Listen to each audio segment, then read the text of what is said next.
Marvin, if you could please, sir, start recording. Already. Excellent. Thank you very much.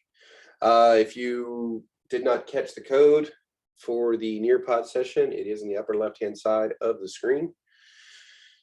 In case you need it for future reference, we will be dropping a student-paced version in the Slack. If Marvin, if you could do that while we're working here. That way, if you want it for later review, you can use it. Got it. All right, during the course of this particular T session, we're going to be able to describe and identify the key components inside a personal computer, and from a high level, and kind of just be able to visually tell it what it is exactly we're looking at. Like we said a little bit earlier, we're going to be diving a little deeper into these subjects in future technical sessions in more of an individual manner. We'll be able to name the steps, taking a computer apart in the proper manner, using this proper protocols, and then we will be reversing those protocols, putting the computer back together. As you work through this, the first few times you do it, you're going to look at this as pretty much a list and go through it intentionally, step by step. Remember, intentional, word of the week. So step by step, you'll go through each of these steps, but as you become more familiar with it, you'll breeze through them a lot faster, and you won't necessarily need to stop and check a list and make sure that you've fulfilled each requirement before moving on to the next step. Now, as with anything in IT, it is a team sport. And oftentimes, when taking computers apart, putting it back together, you might be stumped by something. You can't remember where a particular cord goes, or the new component you have does not seem to be one that would fit, even though the documentation says it would. So you may require other people to come in and help. Sometimes people with more experience. Some people may just have come across this problem before or dealt with these components at another time. Also, future orientation. We're trying to keep an open mind, looking forward. How are these skills going to help us in the future? What we learn here develop into? First part of a computer that you're going to look at, and mostly in this, within terms of personal computers, for the most part, they are speaking about towers and mini towers, not necessarily laptops. They consider laptops their own separate entity with regards to A+.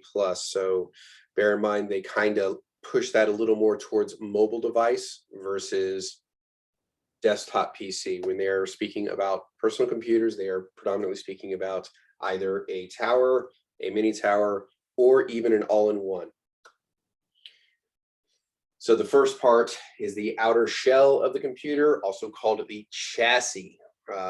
They tend to classify them as towers, and they tend to sit upright.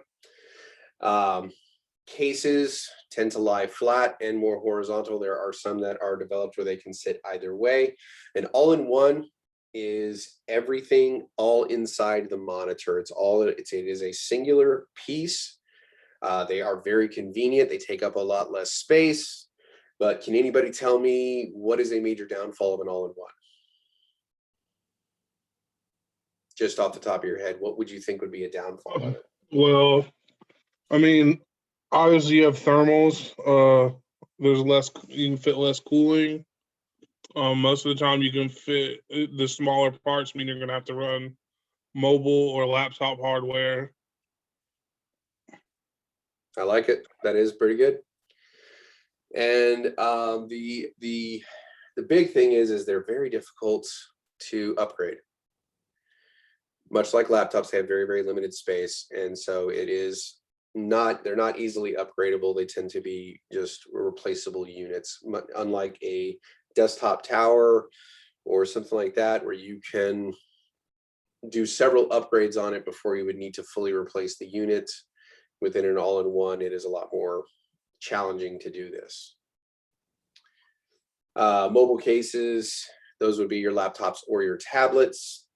And typically those would be, with regards to the exam, they are separated out into their own classification rather than being lumped in with the actual personal computer. And attached to the case, typically the things you will find are most of your external peripherals. They would be your USB ports, audio ports, display peripherals, optical drives, which would encompass CD, Blu-ray, DVD, monitor peripherals, and quite a few other things that they can lump in there as well.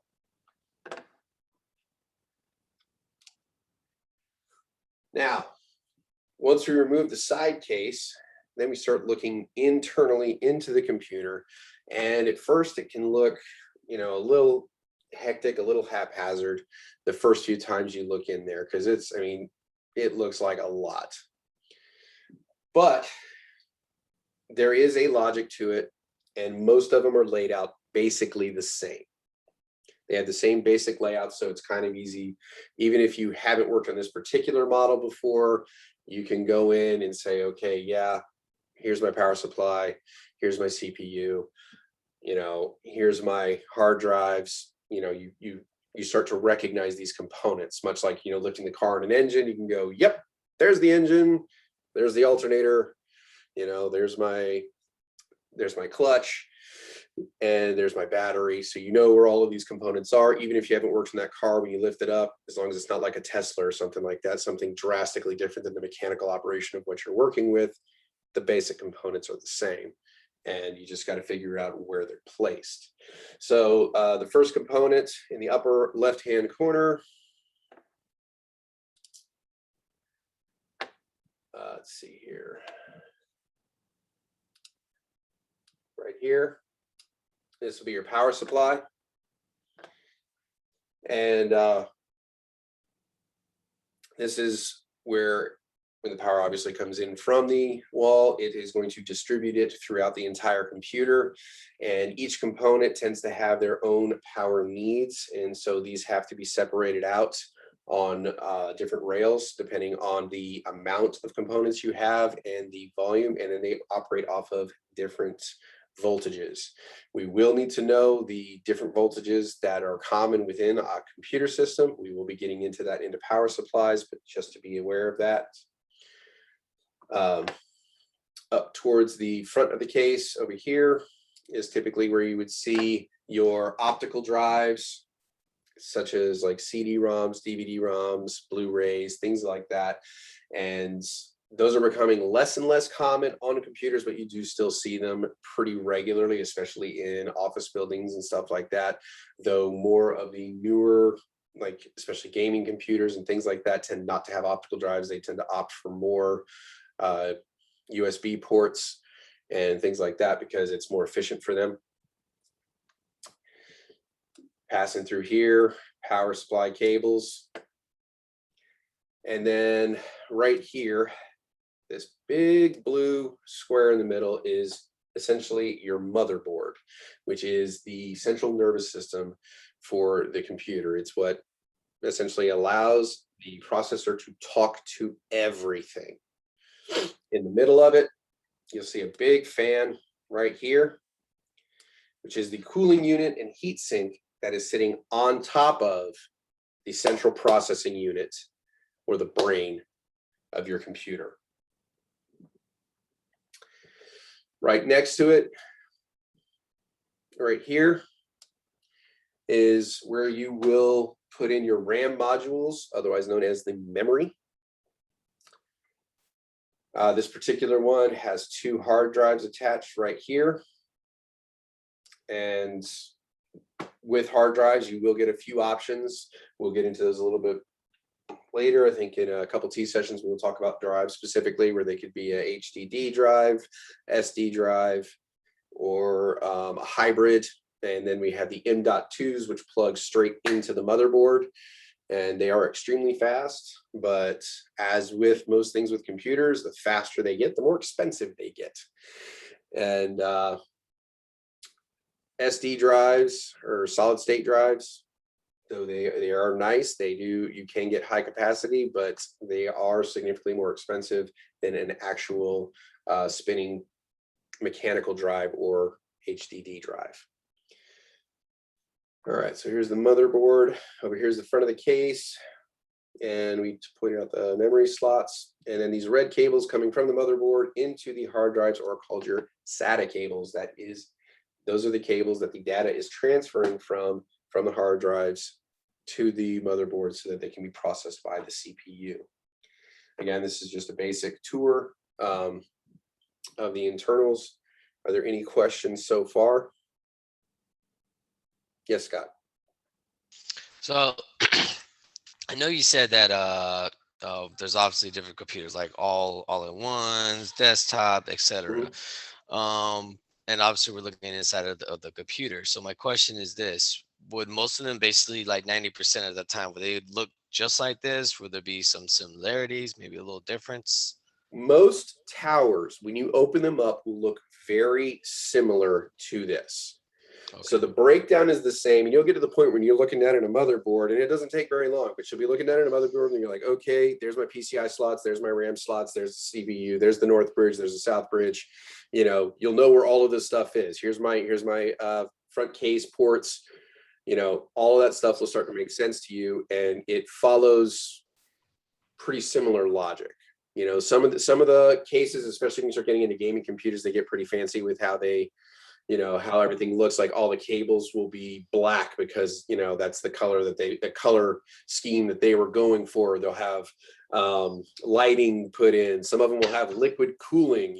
There's different variations that they'll put in there, but the basic components will typically be the same. Just the level of those components, like how powerful they are, and then sometimes they will be slightly different placement. So okay. Any other questions with that? Not really a question, but just like kind of to piggyback on what you said, like there's, depending on like the quality or the performance of the hardware, it might have different offerings, like, right? Like, some motherboards have 2 DIMM slots, some have more fan headers for more cooling. Yes. Like some have like on these power phases over there on the left, like a premium quote motherboard would have like heat sinks on top of those and like things of that nature, right? Absolutely. But again, the basic components will be the same. The basic, the idea as to what these components are. Like when you're looking at the motherboard, when you see a big cooling unit right in the middle, it's highly likely that that's your CPU right under that cooling unit. Yeah, it's like when, like you said, when you look at a car, it's like hood, engine, transmission, doors, wheels. Yeah. Like, yeah. It's Steve, just, it's like either it's a Ferrari or it's a Ford. Like, yeah.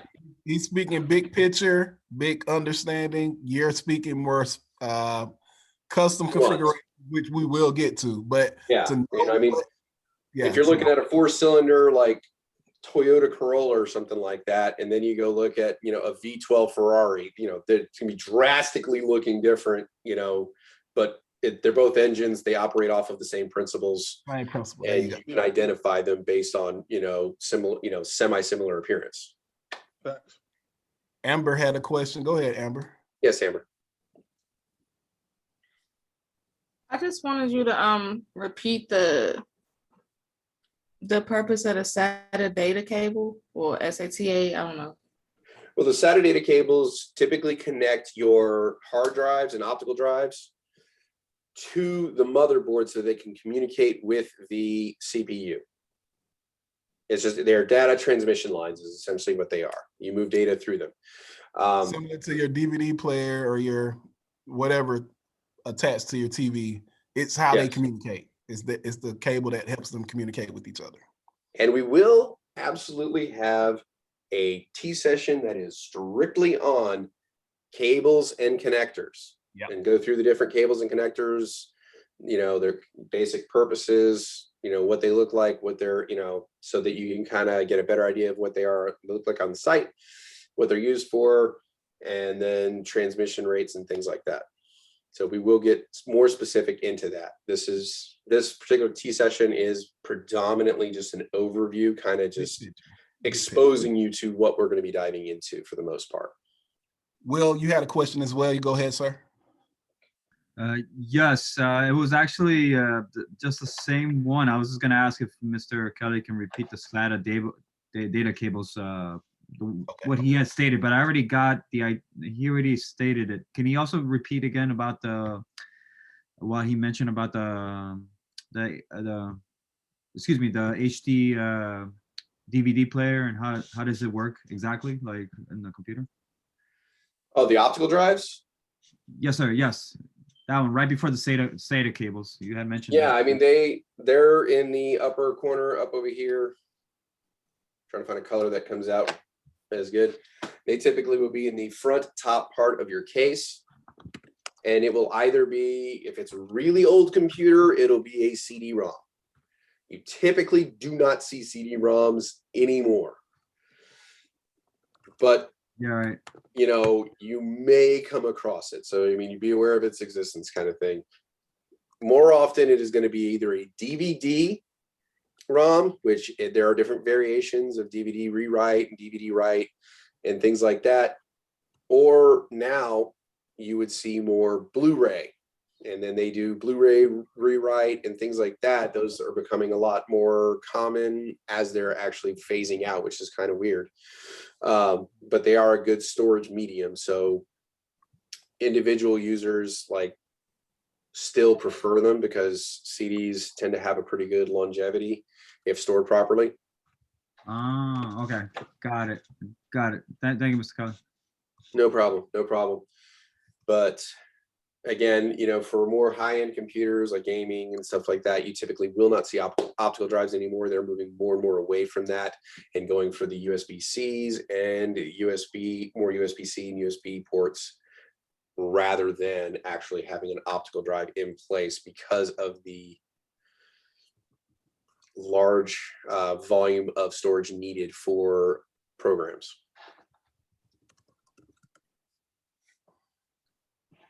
I think that's all the questions, Kelly. You can keep moving now. Let's see what we got here.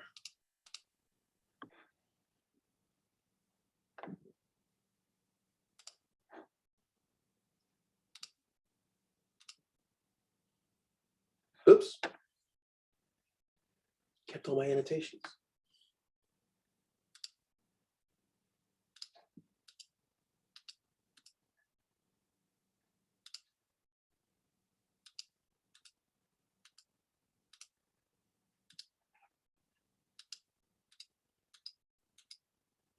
All right.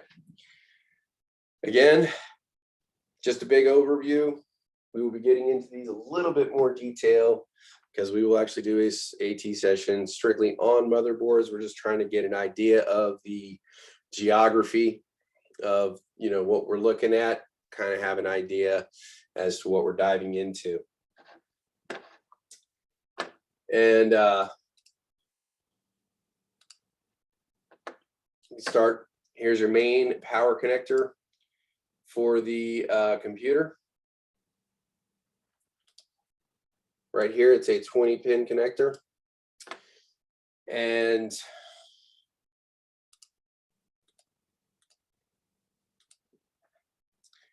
typically you will see either a 20-pin or a 24-pin are the two standards you will see. And sometimes the 4-pinner will disconnect off and come over to actually power the CPU itself.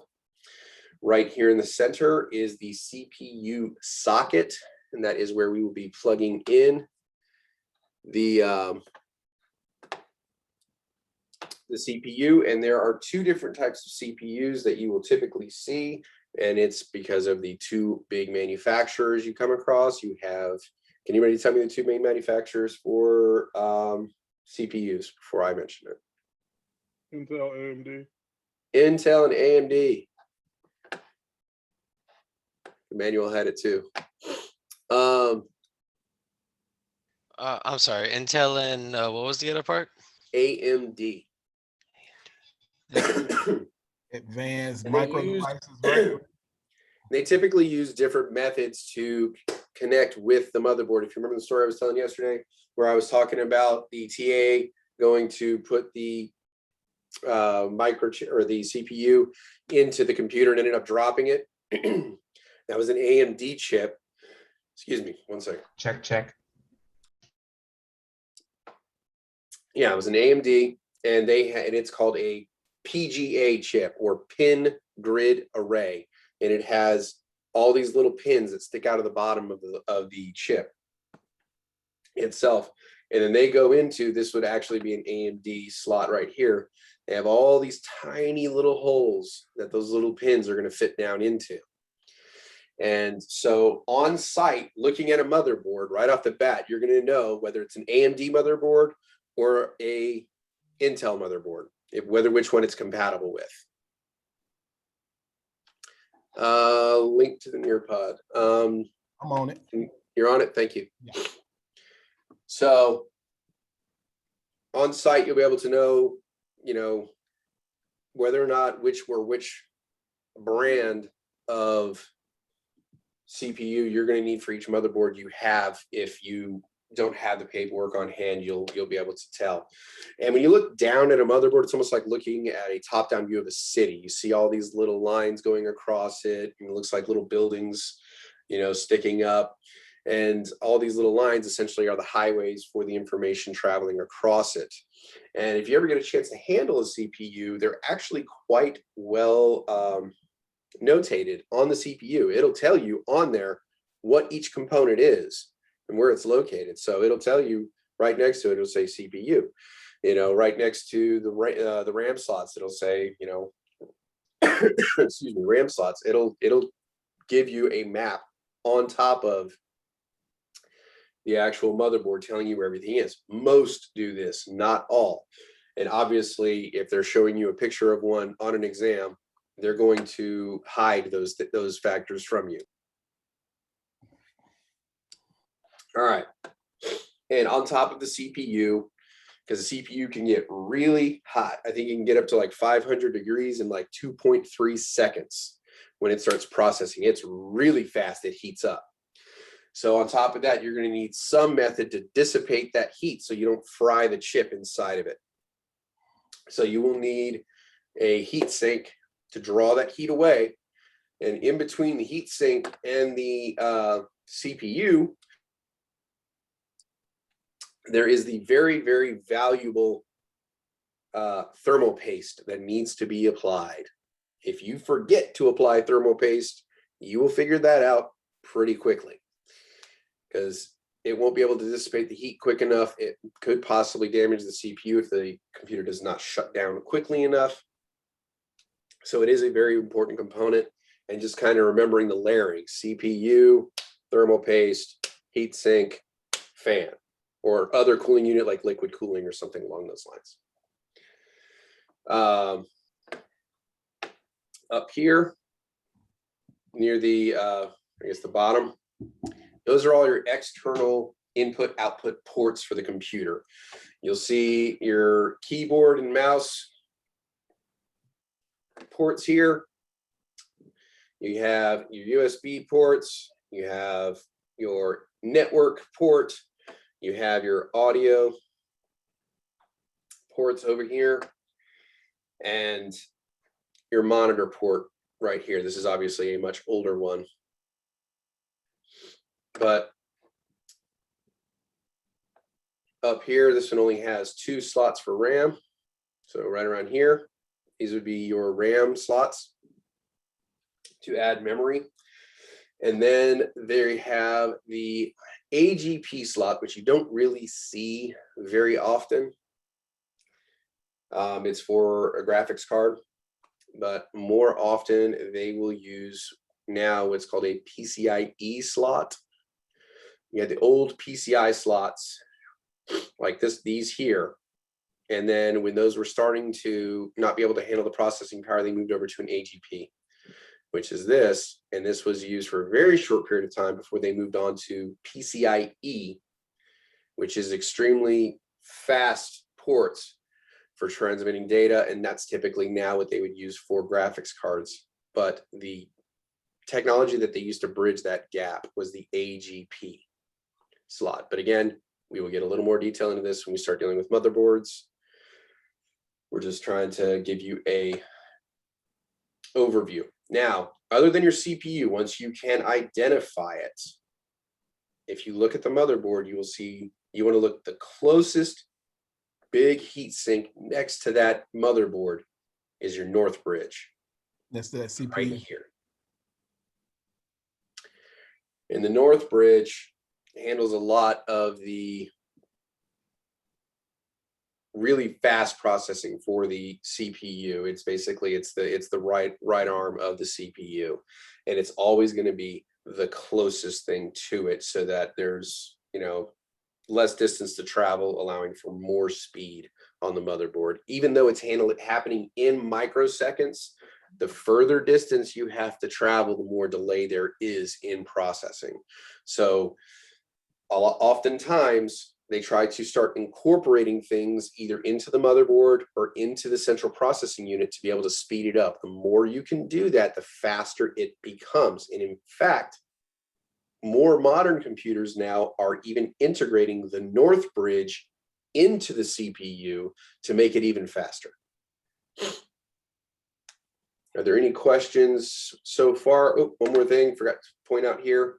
On your motherboard, on every motherboard, you'll look and you'll see what looks like a little watch battery. This is the Cmos battery, and we'll talk about RAM memory and volatile memory here in a little bit. Basically, what it means is when the power turns off, all the memory is erased. So when you turn off the power to RAM, it erases everything that's on that RAM. It's no longer there. Now, the Cmos, or your BIOS, is written into the firmware. And that is fine even if it loses power. Now, the settings that you put into the BIOS are stored in a volatile memory type of RAM. And so even when you turn off the computer, it needs some power to maintain that memory. So this little watch battery on your motherboard will maintain that memory for you. And we'll get into actually troubleshooting to know when that battery dies and what symptoms you'll experience in the computer to let you know that, you know, you got to go in and change this little watch battery out. Again, we will get into this in more detail. This is just kind of an overview. Are there any questions so far? No questions? Mr. Kelly, yes, I do. Okay. Can you repeat again one more time? Many computers are integrating the Nord bridge to what? Yes. This is again real life versus the exam. For the purposes of the exam, the north bridge is going to be your closest piece, you know, with a heat sink, closest big heat sink next to your CPU. So your CPU socket is right here. That's where your CPU will go. Yes. North bridge right next to it. It's that next big heat sink right next to it. So the Nord bridge is always going to be closest to the CPU Yes. socket, because less transfer, easier to transfer, the faster it is, right? The shorter the transfer, the faster the time the faster the transfer rate. Capiche, got it. And so in order to make things more efficient, they start integrating things within the circuitry to make it faster. Like you used to have to put in a separate network interface card into a computer. Every time you run a computer online, you would insert a network card into it, and then it would communicate with the computer. Well, in an effort to make that faster, they started integrating that network interface card into the motherboard. So integrating it into that circuitry made the network interface go much faster. Yes, Emmanuel's pointing out audio cards too. They started doing the same thing. And then, so each generation, as we're moving up in computers, they're trying to integrate more and more, closer and closer to that CPU, because the closer they can get that to that CPU, the faster they can process that information. And that's part of how we've been able to double the speeds of computers about every 18 months. The CPU socket, right? And yeah, the CPU, the socket is where the CPU will be placed. Copy. Oh, okay. In this particular motherboard, they do not have anything inserted there, just to kind of give you an open view of it. Understood. That makes All sense. Thank you. No Go ahead, problem. Scott. I have a question. Yes. Oh, Okay. Oh, Go ahead, Ms. Terry, and we'll get you Scott. Okay, I was gonna ask if, okay, we're talking about how the information process or how fast it processes. So say your computer is slowing down because of a lot of information being put on that computer. What is it, do you add memory and that fix it, or would you have to add something else in order to speed up the, have the computer speed back to its normal, get back to its normal speed? The answer to that is it depends. That's basically the best answer you can give on that one. Because I mean, it depends. Why is your memory being used up? Do you have processes that are lagging and they're not able to, too many things are trying to be done at one time? Are you operating on an operating system that is much more resource intensive than when you initially got that computer? Do you have 2 antiviruses running and they're competing for resources? That could shut down all your resources really quick. Have you used up all of your storage and now your computer doesn't have that extra page file to actually go through and use for overflow if it needs to? So there, I mean, it's one of those, like, it depends. It depends on what the issue is, what's causing that slowdown as to how you would approach it. So what would you do to figure that out? What steps would you take to figure out if it's one or the other? You'll call me, and then we'll have a conversation. And like Kelly just mentioned a bunch of things. If you had that job, if you manned that phone at a help desk, we would go through all of those different things. Possibly we could remote into your computer and see it firsthand, or we can ask you to run certain things to see. We'll ask you, hey, go to your drive. Let's see how much available storage you have. Have you ever defragged that drive? We would also check to see, oh, you use Norton's and McAfee, you got to turn one of those off. Like everything that Kelly just mentioned, there's a check for it. So it's a checks and balances of all of that, Ms. Terry. We'll just have to work through all of them to figure it out, because over time, sure, computers slow down, but if it's a significant decrease in performance, then there's something going on. Your startup menu, every time you load some software, that software trickily wants to be a part of the startup. So now when my computer starts up, Zoom wants to start up, Slack wants to start up, Discord wants to start up. All these things, they don't have to. I'm not going to Zoom right now. I'm not going to Slack. So all of those things, I can turn those off. I can make that computer start up a lot quicker, move a lot faster when all these things aren't pulling at that processor like it wasn't in the beginning when it first came out of the box. So over time, things happen, and we'll go through all of that. And we will also talk about that more in depth as well.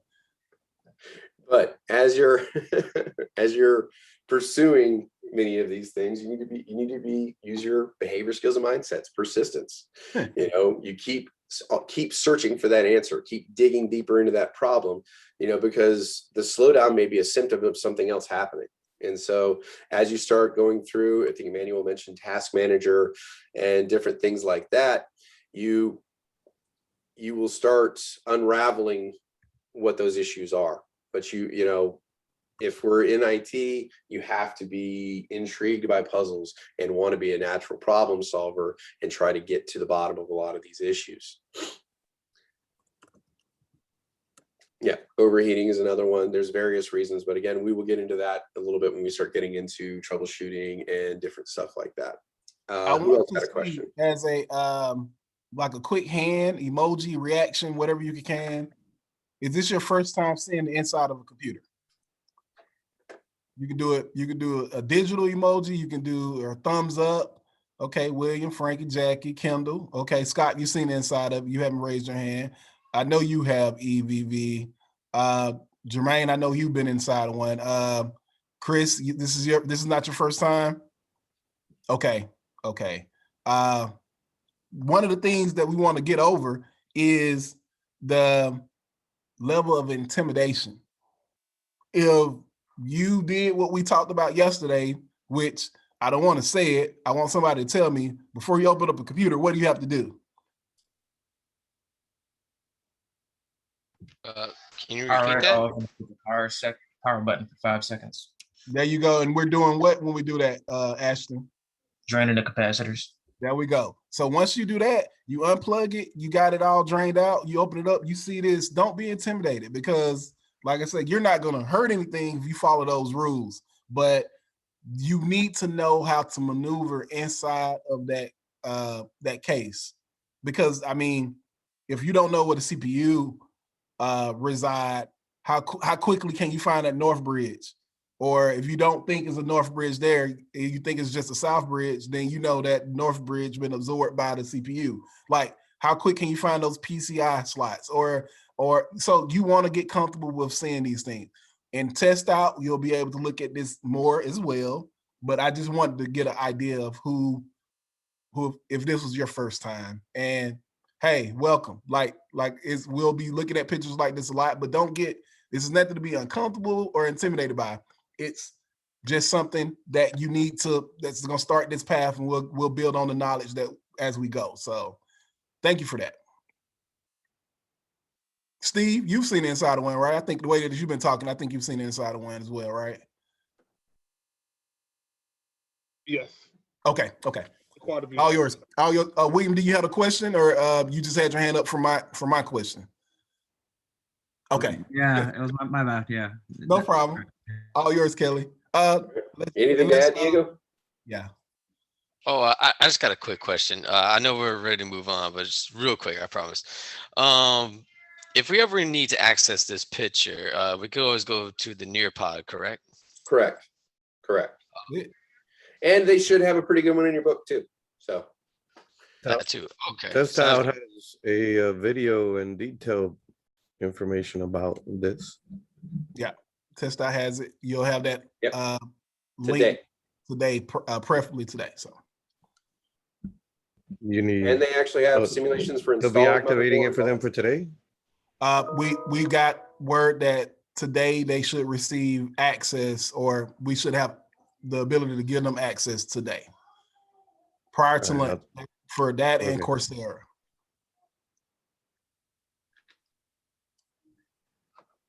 All right.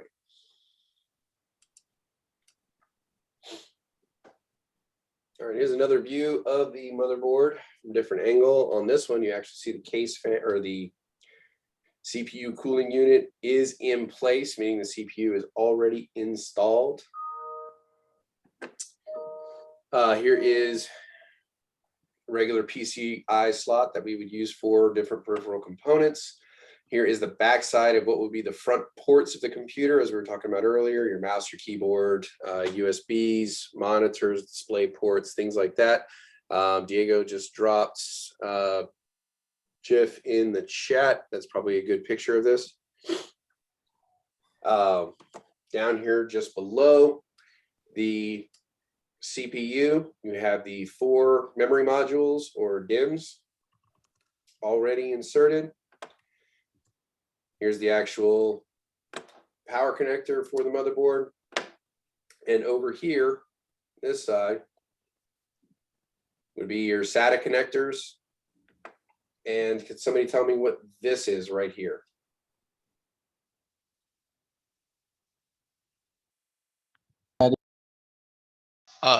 I was gonna say, isn't that the CPU socket? Oh, that would be this right here. I'm gonna go off and say that's the North Bridge and heat What is sink. this? The heat sink, What's under that heat sink? North Bridge, Very good. Very good. How do you know it's the North Bridge, Chris? because it's near the CPU. It's Very good. right directly near it. Excellent. All right.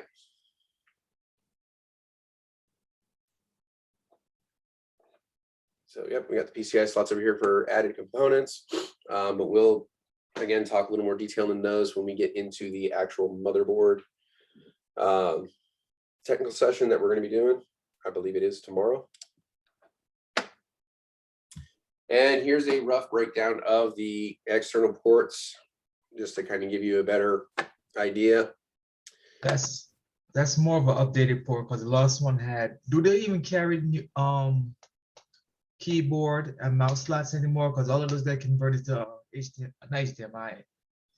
Most of the time, no, but USB. you will still see it on older cases because sometimes they will still utilize older cases, but update the motherboards and other components inside. So it is possible. You will see it. But typically, yes, as you're saying, they are moving away from it. Everything's going more towards USB. And now USB-C, they're starting to move towards that. But it's still a good idea just to kind of be able to visually identify them. So on this particular one, they got USB 2 slots over here, which would be standard components. You know, there's hundreds of things that'll connect to a USB slot. Your network port right here, which typically uses an RJ45 connector. Some more USBs here and here. This one is what would be your display port or video port, which is becoming more widely used nowadays. For older monitors and older video adaptions, they will use the DVIs, which is this blue one up top. Another alternative and more used recently would be the HDMI video port. Any of you ever hooked up your TV to, you know, a DVD player, cable box, any of these things, you probably are familiar with the HDMI cable and port. And then over on this side, you have the USB 3s, which are blue. USB 2s are black. Can anybody tell me what USB 3.1s are? What color they are? The blue ones. Might be red. 3.1, no, they are not red. They are 3.1. 3.1, yes.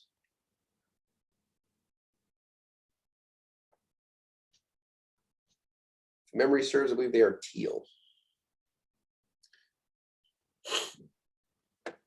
3.0, they are blue right here.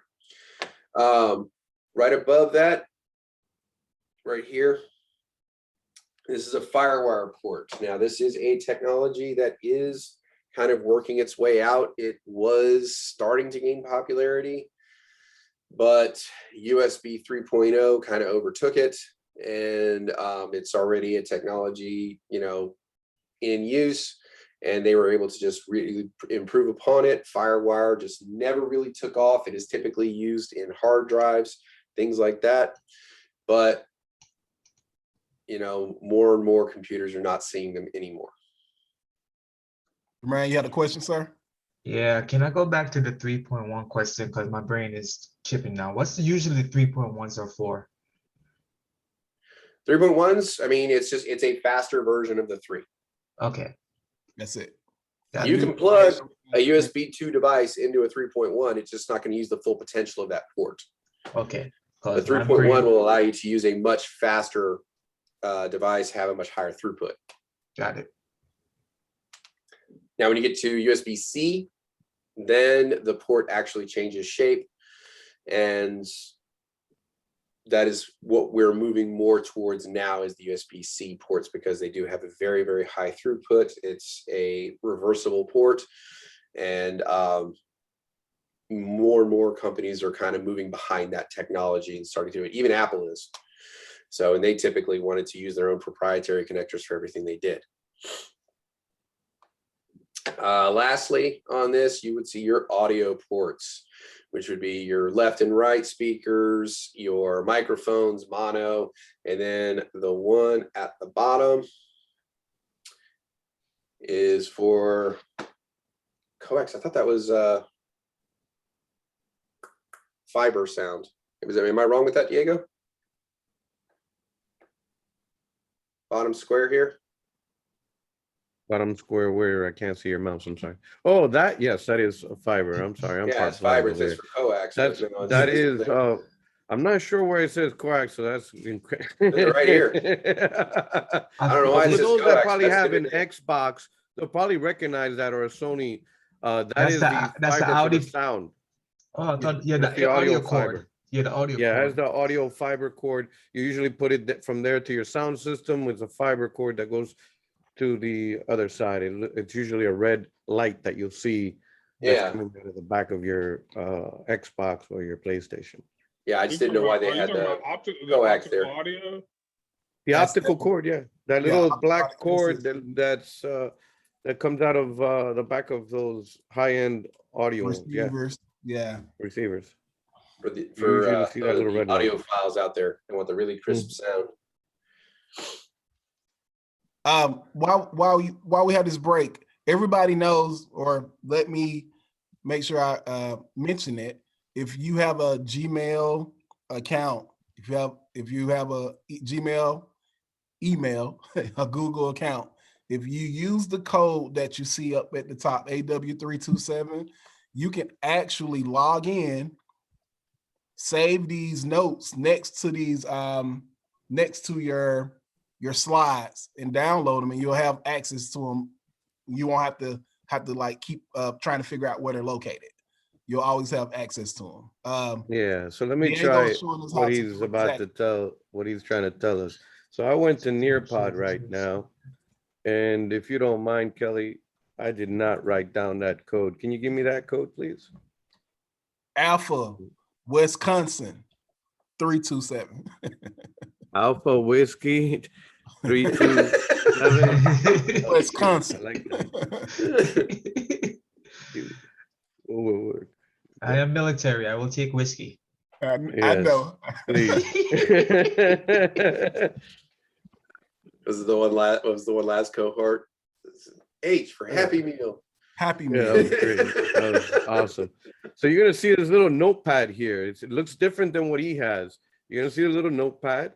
You actually could go in with your save to Google, send via email, or if you have OneDrive. So I'm gonna go with Google, and then if you haven't signed in yet, it's gonna ask you to sign in, and then you can see here that I can put whatever I want here. At the end, when I save it and he finishes the whole thing, it will create all the slides for me with my notes on the bottom. We're also recording these sections for you. And from my understanding, there is also previous recordings available for you to be able to see. So you can see maybe other questions that other students have, and hopefully be able to help you with any doubts. Any questions so far about how you can actually add your notes and save? After, I do, Mr. Diego. Once I know I've learned how to do that part. Can you show me where I can access all that information? Like if I want to go back to this lesson, like in 2 days from now, 3 days from now. I'm gonna go here, I think it's Google Drive, right? It asks you exactly where you would like to go. And if you go to Google Drive, yes, something may go over here, right? Okay. And then in here, you should be able to then see Oh, the just pop up information. there, right? Okay. Yeah. Okay. Got it. I'm gonna go check now. Thank you. Yeah, so you should be able to see it somewhere. Here, for instance, like this one.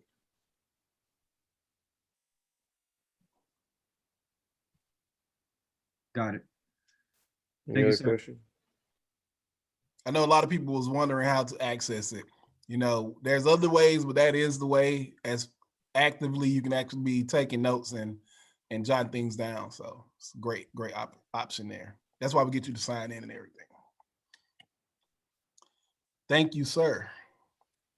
That sounded so much better than what I was trying to get out. So that's why he's the master instructor.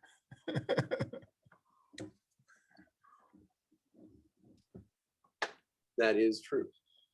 Senior master instructor. Senior master instructor. Let me not take let me not downgrade my guy. Yeah. All right. Any questions before we so far? move on? All right. These will become more familiar with you as you move along. We will do an entire technical session on just ports and connectors to kind of go through that. All right. Processors. These are essentially the brain of the computer. They are installed directly onto the motherboard in the CPU slots that we had talked about. There were two different kinds, where you had the Intel and then you have the AMD. These are the two different kinds, the two main manufacturers of CPUs that you have, and they differ in their physical appearance. And this is something that you would need to remember. Like we were talking about earlier, the AMD has a bunch of little tiny pins that stick out of the bottom of it, about the size of human hair, you know, hundreds of them that stick out underneath that chip. And they call that a pin grid array, or PGA. And so remembering that PGA goes with AMD. So that will tell you, you know, when you're looking at a motherboard, if you see a bunch of holes in the CPU slot, that is going to take an AMD chip versus an Intel chip, which is flat on the bottom and has a bunch of tiny little circular connector points or pads. And that is a LGA, or land grid array. So those are the two different essentially physical formats for CPUs that you will come across. And when you look down at a motherboard, you'll be able to tell which one you're going to need and know if you have the wrong components. In A+ exams past, you used to actually have to memorize all the different types of CPUs and what motherboards they married up with. You actually had to know all the different kinds. Now, that is not the case anymore, thankfully. You just kind of have to have an idea of the naming style, and that will get you 99% of the way. If you know how they name the AMD chips and how they name the Intel chips, and then what types of sockets, how they name those sockets, once you understand that, it gets you about 99% of the way there. All right, but to be absolutely sure if this chip is going to work with this particular motherboard, you want to double check the manufacturer's paperwork. That's the surefire way to be able to tell if they will work together.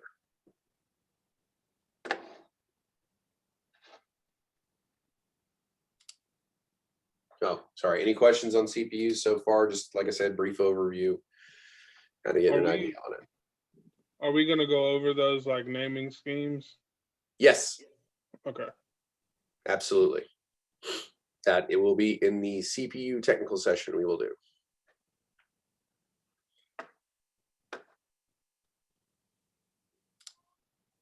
All right.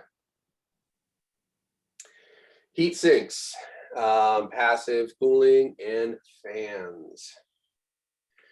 Typically, if you have just a heat sink on top of the item, like you see with the North Bridge, it's typically what you would call passive cooling. It's drawing the heat up through those little blades on the top and allowing air to pass through it and dissipate that heat out and away from the device. That works for smaller components and things that do not generate a whole lot of heat, but they do work quite well, like say for the North Bridge and things like that. And you will see them on graphics cards and various other things. So you will see heat sinks in other places. You have the cooling fans and case fans, which will typically snap into place, and they can either blow through the unit, drawing air in and then finally out of the computer, as well as sitting right on top of the CPU heatsink to force air through the heatsink to accelerate the cooling process and prevent the chip from damaging itself. And in the upper one, the upper picture we have here, are those things all put together. And then, as we had stated earlier, there is that thermal paste that needs to go in between the CPU and the heatsink in order to facilitate the heat transfer. Otherwise, if it is not there, damage will quickly ensue on your central processing unit. Am I not screen sharing? Wow. You're not. But you're doing a very good job talking about it. All right. Here we go. share the right screen? Yeah, this is it. All right, so here we go. Here is the heatsink and the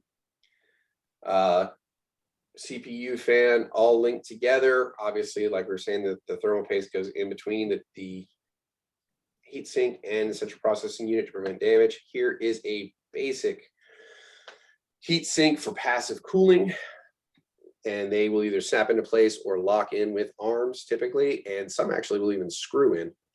Yes, Emmanuel. Are we going to talk about water cooling? Yes, Okay. we will get to liquid cooling. Yes, William. Yes, Professor. Can you just mention one more time? Thermal paste goes in between what? And then what happens if thermal paste, compound paste is not being used properly? Yeah, thermal paste goes in between the CPU and the heat sink that you'll place on top of it. Doesn't require a lot. You're talking about the size of a pencil eraser that you put on there, and then just enough so that it will spread around. If you put too much, when you put the heat sink on there, it'll just spill out and over, and then that can also damage components. So you do have to be careful. And we will get into case maintenance and stuff like that probably a little bit later, later sessions. If you're gonna actually have to crack the case, get in there and start, swapping out some components. While you're in there, you're going to do some basic maintenance, making sure things are seated properly. Sometimes you'll crack the case fan off of, or the CPU fan off, and remove the heatsink just to do a quick eyeball check on that thermal paste, make sure it's not dried out and cracking, to see if it needs to be cleaned off and reapplied. That way you do have efficient heat transfer. That's something that probably would need to be done at least once a year. So whenever you have the opportunity, like if you're in an office environment and you already are cracking the case, go ahead and do some basic maintenance while you're in there. Save yourself some headaches down the road. Gotcha. So one last time then is between the CPU and passive The cooling? heat sink or cooling unit that sits on top of it. If you're doing liquid cooling, you would actually attach the liquid cooling unit right down onto the CPU rather than a heat sink. So it's whatever your cooling unit you're using, it goes in between the CPU and that. Between the heatsink and the CPU. CPU, got it. Yep. All right, thank you. Any other questions? All right.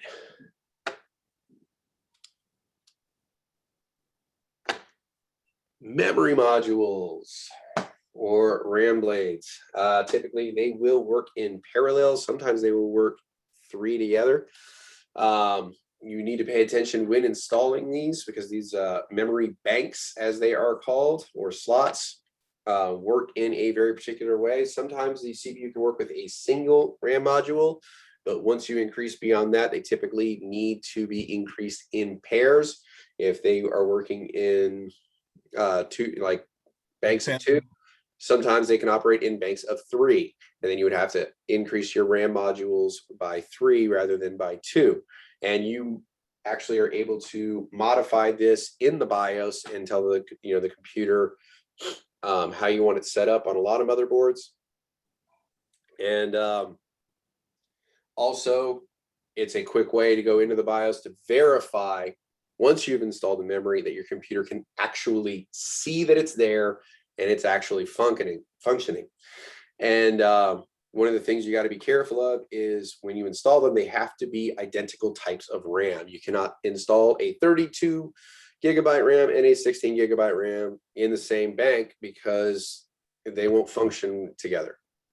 And essentially, at best, it will draw down the 32 to operate as a 16 gigabyte RAM at best. But a lot of times it won't function at all. So, but again, we will be doing a whole technical session on RAM modules. This is just kind of giving you an idea of what they look like, what the RAM slots look like on the motherboard. And on either side, you see these little tabs that are pointed out. These are the locking pins. When you see the one that's installed right here, you see the locking pin have secured in. So as you're pressing the RAM module down, you hear a nice little click, and those will snap up into place and hold that RAM module firmly in place. Now, these are one of those things that it is easy. It is really easy not to get that firmly seated in the computer. So when you go and turn on that computer, you get those real fun post errors and your computer won't turn on all the way. So if you've just upgraded RAM or you've taken RAM out and put RAM back in, doing maintenance on the inside of the computer, quickest thing to do, open it up and just firmly check the RAM, make sure it's seated properly. And a lot of times that will solve getting past the post error, because that's one of the easiest ones to not seat properly. Any questions with regards to memory modules so far? I want to know, let me see. Avery, what does RAM as the acronym stands for? Random access memory. Thank you, sir. Let's see. I'm trying to see anybody else. So Miss Jackie mentioned if her computer's slowing down, what can she do? So we realized that, Miss Jackie, are you available? Yes, I am. Okay, so if you're looking at the picture that Kelly has up, there's one slot taken and it's 4 slots all together.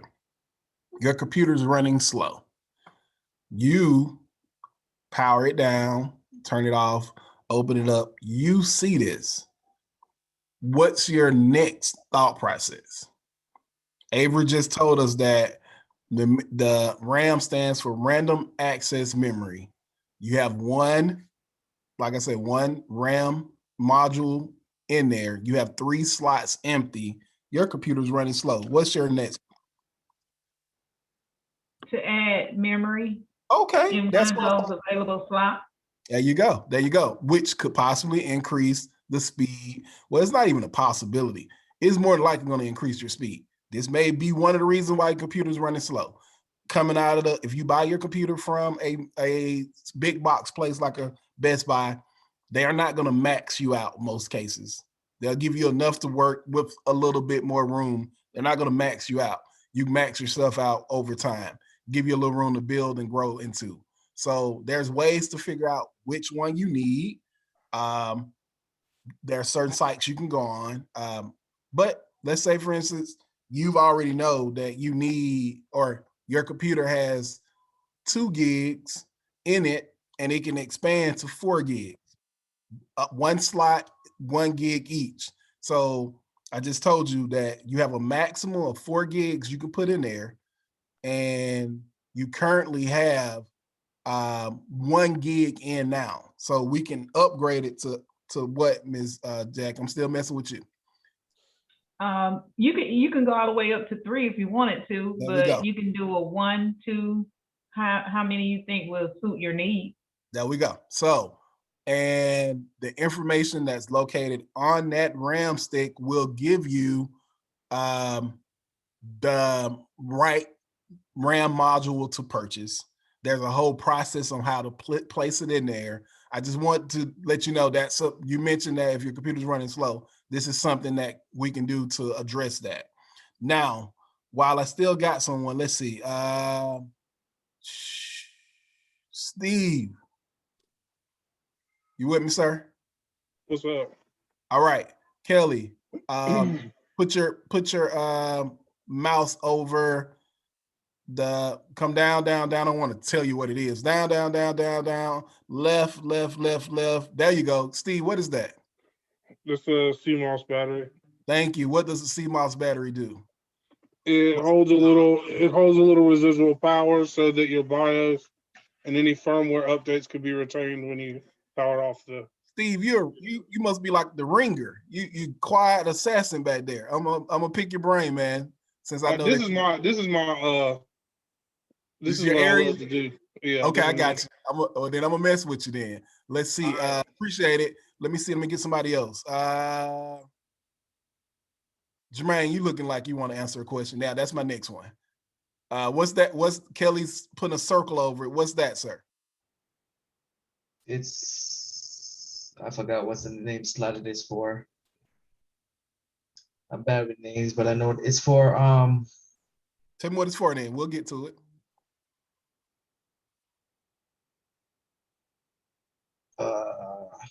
What slotted is it? We need it. We can't do Oh, nothing what is without it it, for? Jermaine. We can't do nothing without it. Power? No. That's There you go. power. That's power. But what is Yeah. it called? Since you know it's power. How many openings is located there? 16. Now you got to add some more to it. Oh, Close. Go ahead, Steve. Help him out. 24 pin 24. power connector. Up to 24. I don't know if I'm not looking, but it's up to 24. 20 plus 4, up to 24. But that's your main power supply for your motherboard that comes off of your power supply. That's how it powers the board. Let's see. I want to give them something too hard. It may not be. Go up towards the above the RAM slot. There we go. Miss Layla. How are you doing? Good. Okay. Kelly he's circling his mouse over what looks like something. I want you to tell me what that is if you can. If you can't, you'll phone a friend. What looks like something.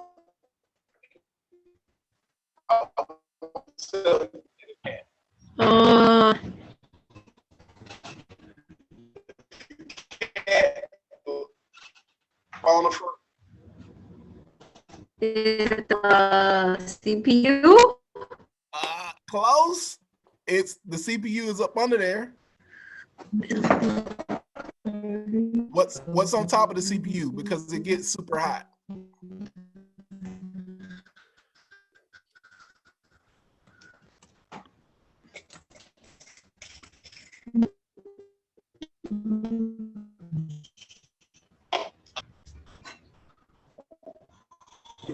You have a coolant? Kelly, is that me? Okay, you got some latency, Layla. I'm gonna pass on you for right now, but you were really close to where I wanted you to be. Frankie, can you answer that question for me?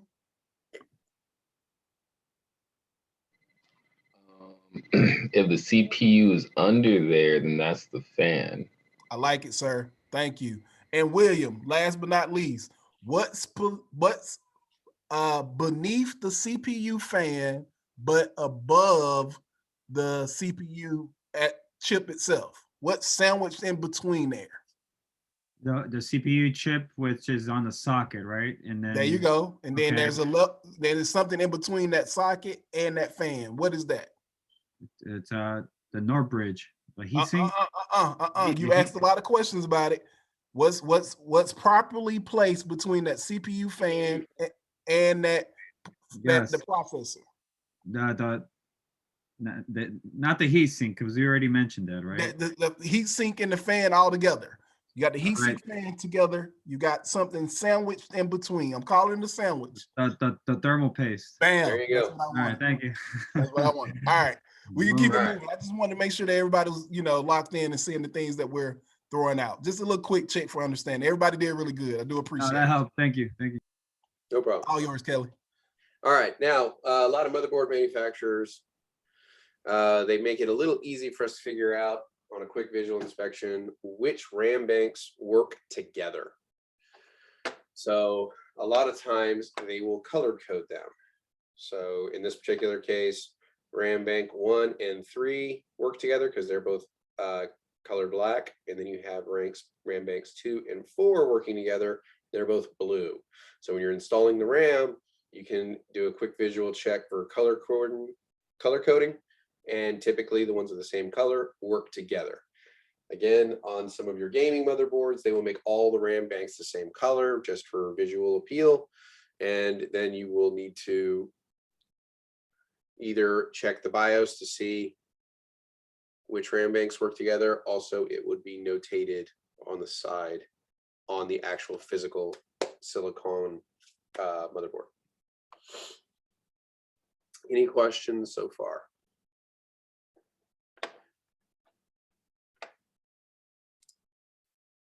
All right. RAM modules. as we were talking about in the previous screen. They tend to lock with those little plastic clips that we were talking about. Once they are firmly secured in place, the clips will come up, lock into place, and let you know that you are good to go for the most part. Each subsequent generation of RAM fits into a different type port. They will have a little notch cut into them. Right about here, it's in a different location for each generation of RAM, so that you cannot put an improper one into like mismatching generations together. So when you are about to put RAM into a RAM slot, you kind of just angle it a little bit to the side, like put it in almost at an angle just to see if the notch in the RAM blade will match up. And then if it is able to match up, then you can put it vertically and snap it down into place. That's just a quick visual you can do before you lock it down into place.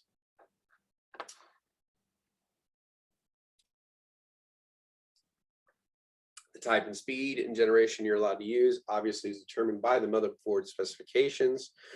They typically will allow for some level of upgrade to a certain point, but at a certain point, it becomes time to actually replace the motherboard so that you can move up to that next generation of technology. Typically, they're held in there by those locking clips to prevent them from becoming unseated, because over time, computers get jostled. As you know, with metals, as you heat and cool metals, they swell and contract, and over time they can actually kind of move. So they can actually become unseated over time just by heating and cooling. Always, when you do not have a component actually installed in a computer, keep it inside of an anti-static bag to prevent any kind of static discharge from destroying those components, especially if it's something that you're going to reuse. Also, like if you buy components and the component you're removing is damaged beyond repair and you're going to get rid of it anyway, might as well hold on to a couple of those anti-static bags, keep them in your kit or your tool bag or something like that. They're just handy to have around in case you don't have one readily available. You can, kind of just have one tucked away in your bag. You never touch the board chips with your fingers or magnetized screwdrivers, because magnets can actually heavily damage components, if not cause catastrophic failure in them. Why would we not want to touch them with our fingers? What would be the problem with that? Because our body gives off static electricity. Static electricity is one, but there's also another reason. We have grease. Fingers all are on our oily. fingers. Fingers are oily. We have oils on our fingers, and those oils can cause corrosion or damage these components, which is why Emmanuel was stating just the other day, whenever you're handling these components, you always hold them by the edges on the silicone, never on the actual connectors. You don't actually want to physically touch those connectors. All right, any questions with a basic overview of RAM? Again, we will get into more detail on this in a couple T sessions. Mr. Kelly, and Yes. the two types of RAMs. I don't know if I'm mixing it up. Or that microchips. It's going to be Intel and AMD. Those are the two main manufacturers. The physical Of CPU topologies they use. CPU is- processors, William, not RAM chips. RAM chips, Yeah, these are totally different. Totally processors. different. Yeah. All right, my fault. No problem. And then the terminologies they will use for them to identify the two will be land grid array, which is the LGA, which is Intel, and pin grid array, or PGA, which is AMD. Help them out with a little hint on that. How can you remember that?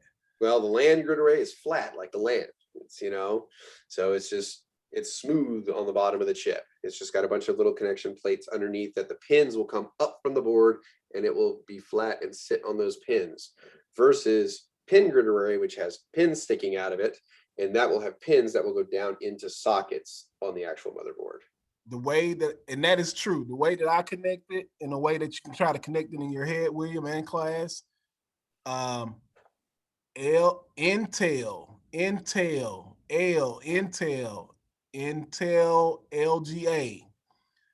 Intel is LGA, PGA, Pin Grid Array, PGAMD. So AMD is with PGA and LGA, Intel LGA. I'm trying to make it so you can make sure LGA is Intel, PGA, Pin Grid Array, PGAMD. So that's how you can decipher between the two styles of chips. Kelly gave us the physical. I wanted you to connect the nomenclature of them to know how they go against each other. So, okay. Scott is asking if you can touch them with gloves. I would say technically, yes, you could, but still it's good practice just to avoid touching them at, any cost, because, the gloves could have small pieces of debris on them, dust, all these other different kind of stuff. And it's just best to try to avoid touching the connectors whenever possible. It just saves for any potential accidents down the road. But yes, technically, if you had gloves on, yes, you technically could, but it's still unadvisable. Okay. I'm sorry, I had to. All right. So if we ever do have to touch them, make sure it's just only like on the sides, like you said, if we have to touch them. Okay. Just wanted to clarify. Thank you, sir. No I problem. want to go And ahead. Jackie's asking if is it instant automatic damage by touching them? Possibly. Depends on the static, if you have a static charge. But it could be over time just because of the oils. So, And Kelly and I, we want you to do it the right way. We want you to have really good mechanics right out the gate. I told you I worked for a company. I touched many of these chips the wrong way. I was lucky. I was fortunate. I survived without much damage in that regard. Let's do it the right way so you don't build those bad habits. So, of course, like Kelly said, touch the side, angle, line up your slot, make sure it's seated properly, do the right thing the right way out the gate. But like I said, anybody ever heard of the analogy of somebody being really green?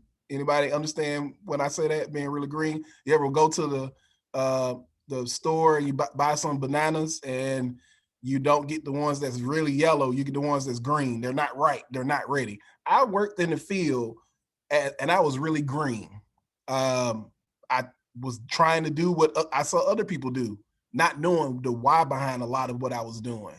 And fortunately enough, I faked it enough, I made it enough, but I still, without this course, I wasn't ready. So even with this course and all those years I had coming up to where I am now, I've learned so much about the bad habits that I created. So I didn't grab those RAM modules the right way all the time. I didn't turn the PC down the right way all the time, but I would have if I knew how to do it, if I knew I needed to do it out the gate. So we're giving you good habits right off. We don't want you to even create these bad habits. So try your best to understand there's the damage that you can cause, the potential damage you can cause by having bad habits and getting comfortable with doing things that way. But once again, I don't want you to get intimidated by taking these RAM modules out of the computer. If you put your hands on the outside, like Kelly, Emmanuel mentioned, you're going to be fine. Try your best to follow those good habits.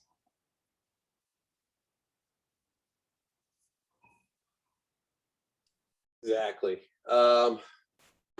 Right now, we're going to take a quick 5-minute break, and then we will kind of continue on with it, just to kind of get up, stretch your legs, because we've been at it for a little over an hour and a half.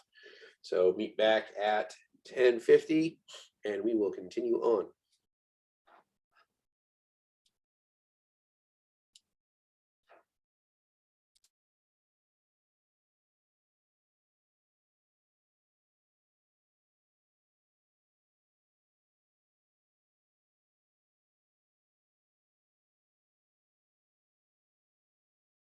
Meet me in the room, Kelly.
Go ahead and get started.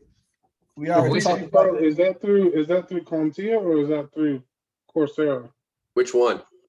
PC Pro. PC Pro is through Test Out. Test Out. Oh, so okay, so we could get our CompTIA 1, 2, Google IT, and PC Pro. Yeah, you can get your full A+, Coursera, and PC Pro. Coursera, though, is the main one for the course. That is the main objective for the course, is the Coursera certification. A+ is that icing on the cake on top of that. And that's the one we kind of shoot for. We're trying to shoot past that Coursera into A+. That's our goal. That's the goal. Coursera is the main one.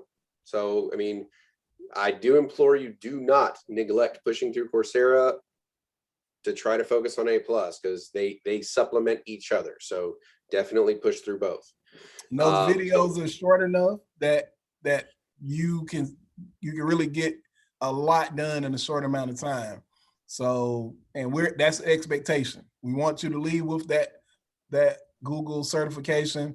We want to have you ready to take your CompTIA, and like Kelly said, the PC Pro one is pretty difficult, but you'll have all the tools to be able to do that one as well. So, like I said, we got the resources. What do you have to bring? You got to bring the effort. So, all right, we talked about RAM. Let's go to this next slide here. About to be mean with people with my time. Do what? About to be mean with people with my time. Nope, can't help. Got to be a little selfish. Just a little selfish. That's all, Jerron. I think it's 3 months. This is me time. I got to do it. Drive types. We kind of already talked about them earlier. We got optical, which is CD, DVD, Blu-ray. That's where you'll put your CD, DVD, Blu-ray in. That's the drive that reads it. You have solid state drives. Those are the newer drives, the ones that don't have any mechanical parts. Commonly seen with the flash drives that we use, thumb drives, flash drives, whatever you want to call it, jump drives, what we use. And then you also have the older, really common, the hard disk drive, HDD, which has many parts, it has movable parts, head, platters, and because of that, it's susceptible to wear and tear and being and failing over time after continued use. It doesn't, it has to wear out. So that's why it was replaced with the SSD, the solid state drives. Any question about those drives? All right. Mr. King, can you just repeat it one more time? Why the hard disk drive it gets worn out and why it has been replaced by solid state drive?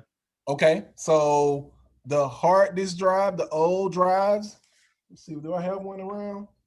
It actually has a head that moves like this, that writes. So it has movable parts in it. So if you think about anything that has movable parts, there's pivot points that's going to wear over time, and it's not going to be there for the length. So they fail. They have failures. It happens. Also, if you drop something that has movable parts, which you shouldn't have to do that anyway, you can cause it to be damaged as well. So solid state drives, like the jump drives that you see a lot, the thumb drives, those are more less prone to damage due to a drop or something of that nature, but it doesn't have any moving parts. So without any parts, you kind of extend the longevity of that device. Right. Although it can fail too, but it has a propensity to last a lot longer. Right. So moving parts in a hard disk drive that's a lot more prone to get damaged. You can easily you can drop Wear it. and tear. Yeah, gotcha. Makes more sense now. All right. Thanks. Anybody else? All right. Okay, here we go. Expansion slots. So on your motherboard, there are, and we talked about them, the IDE, PCI, PCIe, AGP. Those are all slots, ways to expand the capabilities of your PC. They all range in different sizes. They may even come in different colors. That helps marrying up the right device or peripheral with the right slot. So it's going to be hard to try to push an AGP card inside of a PCI slot because the slots won't look the same. It'll be easier to identify AGP versus a PCI because of colors at times. So, and it's also written on there as well. But those slots, as it says, they're expansion slots. So they are designed to allow you to expand your device. So if you wanted to add an additional video card, or you wanted to upgrade the video card from the one that you had, that was integrated in on your motherboard, so you can have more power out of it. You have that option. If by any chance, we talked about it earlier, if you were an audiophile, if you wanted to have better sound quality, you can put in a sound card. Those are the places where you would place those different devices. There's slots for that. So that's why they exist, allowing the ability to upgrade and expand your PC. So it gives you the ability to grow with time there. Any questions there about expansion slots? Name kind of tell you, but there's different types of slots, and we'll of course talk about that as we go. Like right now. So expansion slots. The first one, that's the white one, very common. The oldest one, we call it legacy. PCI slots, peripheral component interconnect. Those are the older slots, and they have been replaced with the PCI Express. Just right off bat, why would we, and we should know this super direct, why would we replace the PCI slot with a PCI Express? What would be the reason to do that? PCI is faster. Thank you, Steve. That's it. There's limitations on that older slot. It's no longer it. We've evolved. We've gotten better. We have better technology. So to move with that evolvement, we have a different slot that we can use. That slot was called AGP at one point, which is accelerated graphics port slot. Video cards was the main use of that. A lot of people that do a lot of gaming, they would go in and ask for a video card, and it would be AGP. PCIe, which is PCI Express, is a better card. If you notice right off, this happens a lot. You can't be, I don't want you to get comfortable with this, but if you look at the PCI, then look at the AGP, what do you see that's different right off? Not you, Steve. I know you'll catch it. I was gonna say, what do you see? One difference that I could see is Yep. The shape of it. The shape is different. That's very So tell me what you see with the shape, Scott, that's different. What sticks out? There's a lot that sticks out. You got two different shapes and also the coloring. The color, you just hit it. Both of those, the shape and the color. If you look at that AGP slot, you'll see something on the end of it, like a little clip that holds that card in on the right side. You don't see that on the white one on the regular PCI. And there is a different color. So you're right on, Scott. Those are both of the two differences that I wanted to point out. So I appreciate that. Lastly, on those slots, we got the PCIe, which is the Peripheral Component Interconnect Express. Like Steve told us, it's faster technology. So now new graphics cards are using that, the PCIe slot. As the slide states, significant more bandwidth, a lot better with graphics, and a lot it can handle more being thrown at it with that card. So right off, if you buy a new PC and you see a lot of PCI Express slots, it lets you know that motherboard is capable of handling that card being added and what comes with adding that card, which a lot of people who game or want to do things of that nature would need. Also, another big thing right now that's going on that's not gaming. Anybody's been following the news in the last couple of years? What are people using computers right now to do? Cryptocurrency mining. Crypto. Okay, I heard crypto. You said mining. Okay, both of you are all on the right page. Cryptocurrency mining. They're buying the nicer cards and they're using them to mine for crypto. It's an algorithm that's out there that the card being strong enough and fast enough it can handle, and it allows that person to receive some type of kickback through solving those algorithms. So it's very heavy on the graphics card. It's very heavy on the power of whatever facility that is in. So you'll see a light electric bill go up because that thing is going to be running full speed consistently without fail. As long as it's cool enough and it can run, it's going to be running at its probably highest rate to do that, to perform that task. So that's what people are doing. So if you can't find a card right now, that's why.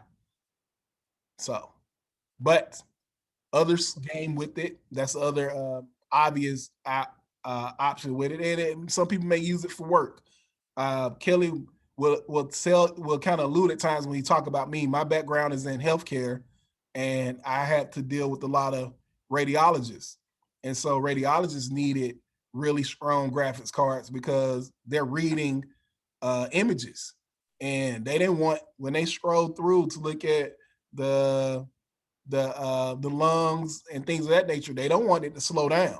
They wanted to go as fast as they can move or they can see, because now it's a time thing, and that's money. So if I got to wait for it to get there because my graphics card is not working as fast or as good, you're slowing me down. So I will get calls like, hey, Marvin, what's going on here? Y'all got to do something. And those are the type of conversations you want to be able to handle. So of course, I'm like, okay, what's going on? We talk to the vendor. They got a better card. It can run faster, smoother. Let us take this PC down for a second, put the new card in, get you going. And of course that works. But those PCs was like multi-$1,000 machines right out the gate. And to be honest with you, it's overpriced, but they can do that because it's medical grade. Anytime they put that on there, medical grade, they can charge more. So, but that's just say about the government. Government will buy a box of screws for $100. That's it. But I can go to exactly, Jermaine. It was so weird because we had people that would buy off-the-shelf devices that was a lot cheaper, that ran just as well, but it wasn't medical grade. So, side story. But that's something that I had in my background that had to deal with. So, graphics card is it has several different uses. Any questions? Okay. That means I did a good job. Keep going. All right. So this is a example of an expansion card. And on the outside of that slot, you see 3 different ports. You see a DVI port. You see a TV out connector, which is like S video. And then you also see the most commonly seen one, which is the VGA 15-pin port. A lot of people used to say that in the back. That's the cable that has the 2 things on the end that you tighten it up to the device. So yeah, as the DVI is probably the better one, and this is a PCI Express times 16. There are certain speeds that you'll see, and we'll talk about that as well. So PCI Express times 16 connector. That card is only going to fit in a certain port expansion slot on your motherboard. You'll recognize it by the sides and everything, and it'll be labeled, but for us, you'll see the sides and you'll know which slot that it fits in. And if you notice, that card has a fan on it. It has its own fan, just like your CPU that needs to be cooled. We just talked about mining for cryptocurrency. I just talked about radiologists doing heavy video, heavy data intensive viewing. It needs to stay cool. So it has its own power supply. I mean, its own fan for cooling. So it needs to be powered as well. So that's something that you'll see with some of the more higher quality video graphics cards. It'll have its own power cooling and heat sink, as you can see. Any questions? Okay. Okay. Keep it moving.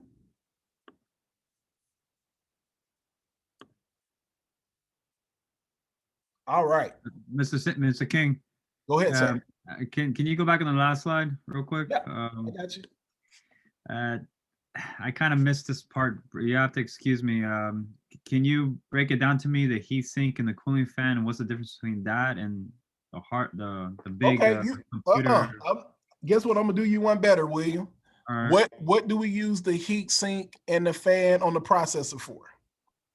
What did Kelly tell us about that? What happens with that processor? It cools it down because cools the it down. CPU processor gets hot. Really hot. the CPU gets hot in seconds right away when you turn it on. The same thing happens with that graphics card. That graphics card, when you're running those games, Call of Duty, the Battleship, all those it gets hot. Right. And that heat sink and that fan cools it off. So the fan cools it off. The heat sink draws heat away from the actual, because there's a GPU. There's a graphic, like you have a CPU, you got a graphics processing unit. You have a GPU up under there. And GPU, okay. And it gets warm as well. It says exactly the same format, almost. Yeah. Yeah, you can look at this almost like a mini motherboard that is attaching to it. I mean, it looks almost like a motherboard. It's got its own processing unit, its own cooling unit. It even has its own RAM built into it. I mean, it is basically like its own little motherboard that you're attaching into your computer. It makes a lot more sense. A mini motherboard. I get it. Thank you, Mr. Kane. Thank you, Ms. Cohen. No problem. Anybody else? If you see me looking to the side, I have my second PC over there, but I got your faces right here. So power supply. So Steve, where are you? Steve, can you hear me? Yeah. Okay. When you buy that new PC and you buy that graphics card and the computer tell you that I need some more power, what do you look for when you go and replace that power supply? What you look for is power rating. Power rating. And also, what's the value on that power supply that you kind of search out? I don't want to give it to you. I feel like you'll know it, but when you look at a number, what's that number and how does it normally look? It's either in like you can get watts or that's it.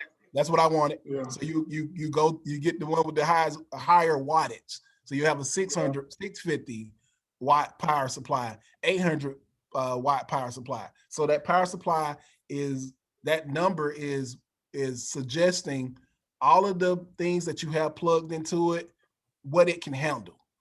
Because out of the gate, the PC, if you buy it off of a shelf, it's going to have a number. But when you add things to it, that means you're requiring more power. So you may have to replace the power supply. So that number has to go up, and you'll look to buy a bigger power supply that would fit and work for your PC. There also is the 80 plus gold, 80 plus silver. We'll talk about that as well. Okay, yeah. So, well, Steve, tell me what that is since you mentioned it. Are you able to explain it? It's basically the components inside your power supply are rated to a certain number. Yep. And let's say you have like 650, but it's only rated like 80 plus silver. Right. 80 plus silver is like the lowest you want to go as far as a good, decent name brand power supply. Got you. Because really that power supply says 650, but it's only rated for like 350 to 400 when you do the math. I appreciate you did that's really good, Steve. You're spot on with the way that you're explaining it. And for some people who may not be comfortable with that lingo, I'm gonna break it down in a different way. Anybody, any of my car guys would buy big speakers that they put inside the trunk, subwoofers. Okay, so I'm gonna get you too, Amber. I see you shaking your head. I got some for you as well. If I buy two 15s and they are 1,000 watts, I need to buy an amplifier. And on that amplifier, it may say it's a 1,500 watt amplifier, but the RMS is 1,000. That means it's guaranteed to continually give me 1,000 watts without fail, but it can peak to 1,500. So you want to make sure that your rating lets you know where your peak is and where you're constantly located. We can even take it into another place. If you collected baseball cards or basketball cards, you could take it to a place to get it rated.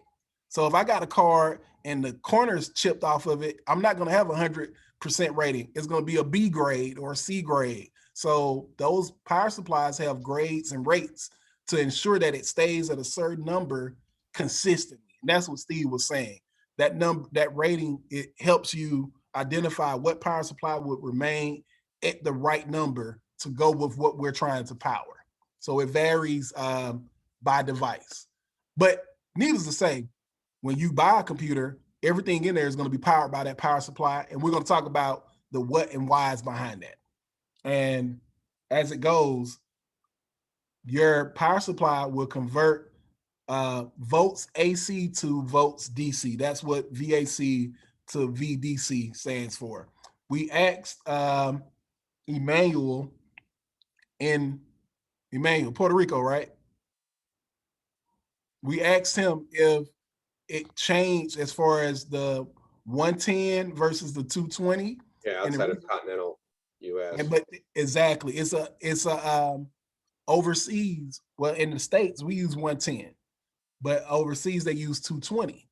And there's a switch on the back of that power supply that you actually toggle. So if you happen to go overseas, that power supply is already set up to handle both currents. It just needs to be toggled to the right side. So here in the States, we use 110. It's typically something you don't even touch. But if you happen to take your PC overseas, before you plug it up, you need to make sure you toggle it to 220. Yeah, even some parts of the Caribbean operate off 220. Some parts of South America, I mean, it all depends on where you're going. You need to know the power rating of where you're going. Exactly. If you plug a 110 and it's not toggled over into a 220, you will fry it. Thankfully, most have automatic switching right now. It does. But if you plug a 220 into a 110, you won't fry it. It won't have enough power, but you still can damage it. Now, also, if you're looking at that picture, you'll see all of these connectors coming off of that power supply. Piece, everybody see that? So each one of those, they could supply a certain value. And those values are, and they will always be, plus 3.3, plus and minus 5, plus and minus 12, depending on what it's supplying. So I just gave you 5 numbers. I gave you 3 numbers, but I gave you 5 values. 3 plus 3 plus 3, positive 3, 3.3, positive negative 5, positive negative 12. Those are the values that you need to keep in mind. Certain things require certain values, and those are the ones that is used, and we'll eventually talk more about that as well. Yeah, we will, and they will ask about this. So they will, sure will. So Kelly's on that. They will ask about it. And like Steve told us, when you go to the big box place, or if you go online and you want to upgrade your power supply, you're looking at buying one measured in watts. So if your computer may have a 350 already in there, you add some things, you may need a 5. So you'll look for a 500 watt power supply. Scott, I see your hand. What's going on, sir? Yes. Oh, excuse me. Sorry. I actually have a 2-part question. The first part is thank you. The first question is the formula you just showed us, the 3.3 plus the negative 5 plus the negative 12. Gotcha. Is that always going to be like the standard formula for basically all the time, or would there always be different formulas? Like, would it be a 4.4 or would there be a negative 3, etc.? 99.9% of the time, a component that you put into the computer will use one of these particular power wattages. And as an example, if you have the optical drive, the CD-ROM drive, once we figure out which connector works for that CD-ROM drive, that CD-ROM drive to work effectively probably want positive 5 DC, volts DC. That's what it wants. And the power supply and that optical drive is going to talk to each other, and that cable will know and be able to use and push that through. It's all done. It's done without you even having to deal with it, because if it plugs in there and it's the appropriate connector, it has the appropriate value that it's going to send to it to make it work. Okay, that definitely makes sense. All right. And a lot of times it's written on it, but those connectors are designed to utilize a certain energy, certain wattage, certain volt, and it does it on its own. You just got to make sure you plug it into the right place, which is very hard to do wrong because it's one size. It's typically going to be the right. One size fits all. Yeah, that's it. Oh, all right. And What's the that second second part? part question, as I'm looking at the picture with the colors like the red, the yellow, and the black. Yeah. The second part of the question is, those colors will coordinate with like the VAC and the VDC. That's a I don't very know if good that makes question. sense. That's a very Oh, good thank you. question. Let's see, Steve, where are you? And Emmanuel, you could probably answer this one as well. If you built the PC, are you always guaranteed to have the ketchup and mustard cables? No. No. Exactly. They could be all black. They could be Mine's all were. blue. It depends. So the colors, they're not. That's when I'm pretty sure they bought them in bulk. And back when they made these PCs, that's just what they use. That's common with some that you may buy in like a Best Buy. But those colors aren't tied to anything. It's just probably the cheaper option that they had to utilize. But like Emmanuel and Steve just mentioned, we could, if you're wanting if you go on YouTube, you can look at really cool PCs. If you want to look at that, you may not even see a color in there. It may be all black with like blue lighting, green lighting. Those cables can change colors. Don't rely heavily on the color of the cable.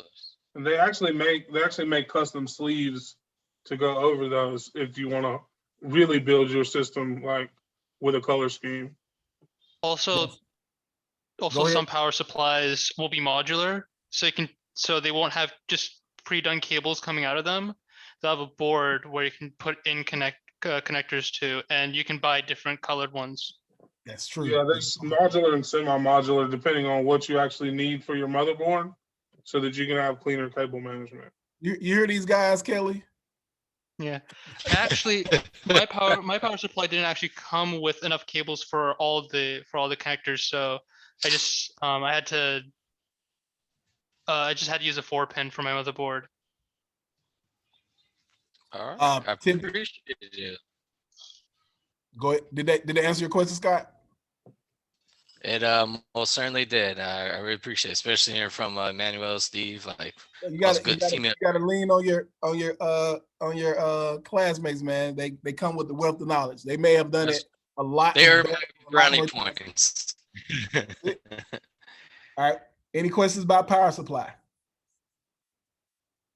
All right, we're gonna move it. Okay, this is fun now. Let's have some fun.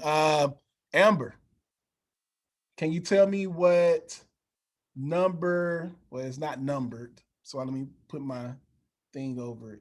What's this right here? The third picture to the right on top.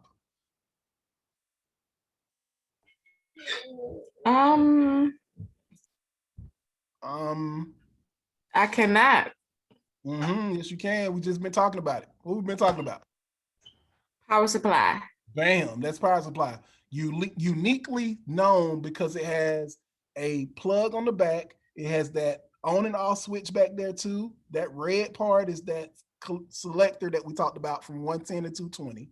And you see all these cables coming out the back of it. The only thing is have a whole bunch of cables come out the back because is what it's supplying power to. So that's your power supply. Okay. All right. Now, before you get off, stay on. Okay. Pass it to one of your classmates. They got to answer a question. I don't want to be the one doing it. Why I gotta do it? Because you'll do a good job. Go ahead. I'm gonna pass it to Scott because you're at the top of my screen. Scott. Yep. Scott, what's the one in the bottom in the middle? What is that called? Well, I appreciate it. All right. Oh Lord, I know this one. Give me a second. That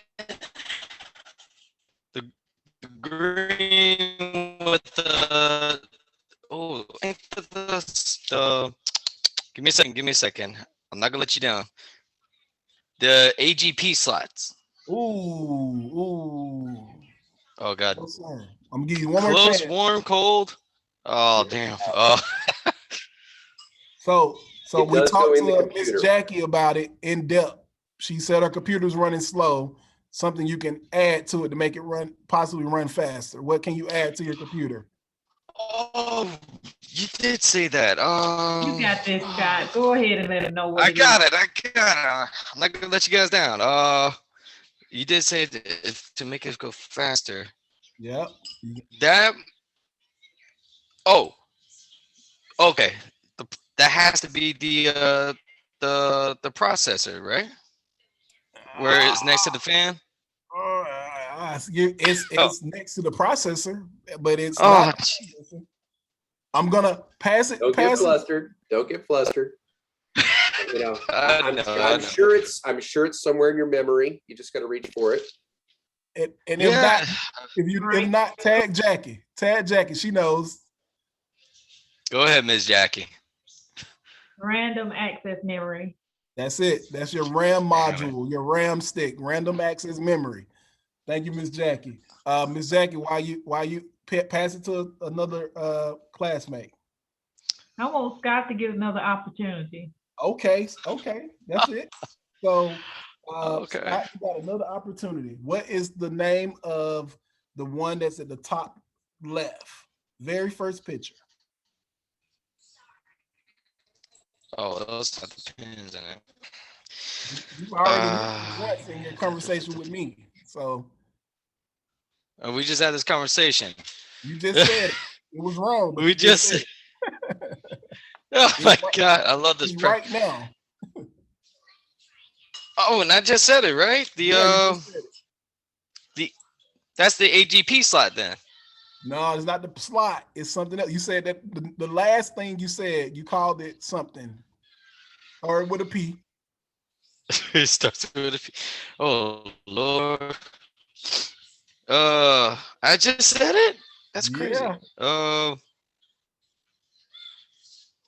Rhymes with processor. The processor. There we go. That's my guy. That's my guy. That's the processor. I recognize it with the pen. Yeah. Exactly. You even do I get to pick someone? Pins on it. You said it too. Yeah. Pick somebody else, Scott. All right.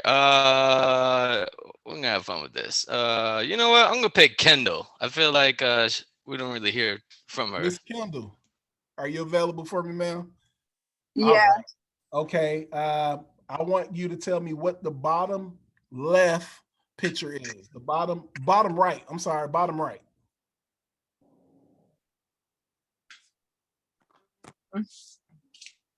I'm going to just guess because I'm. Go ahead.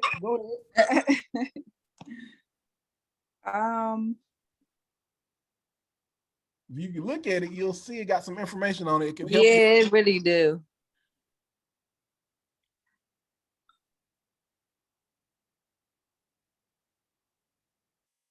All I see is 320 GB. That's noticed. I'm not sure.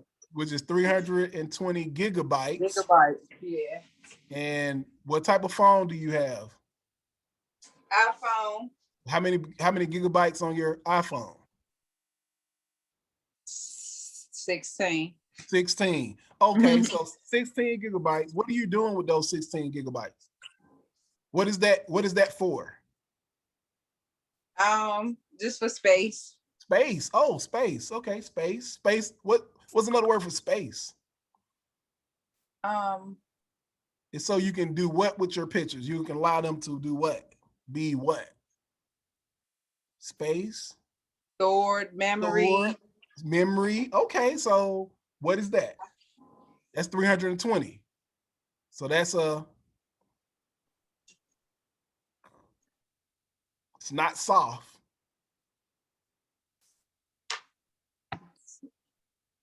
It's the opposite of soft. That's a what? Hard copy? Hard what?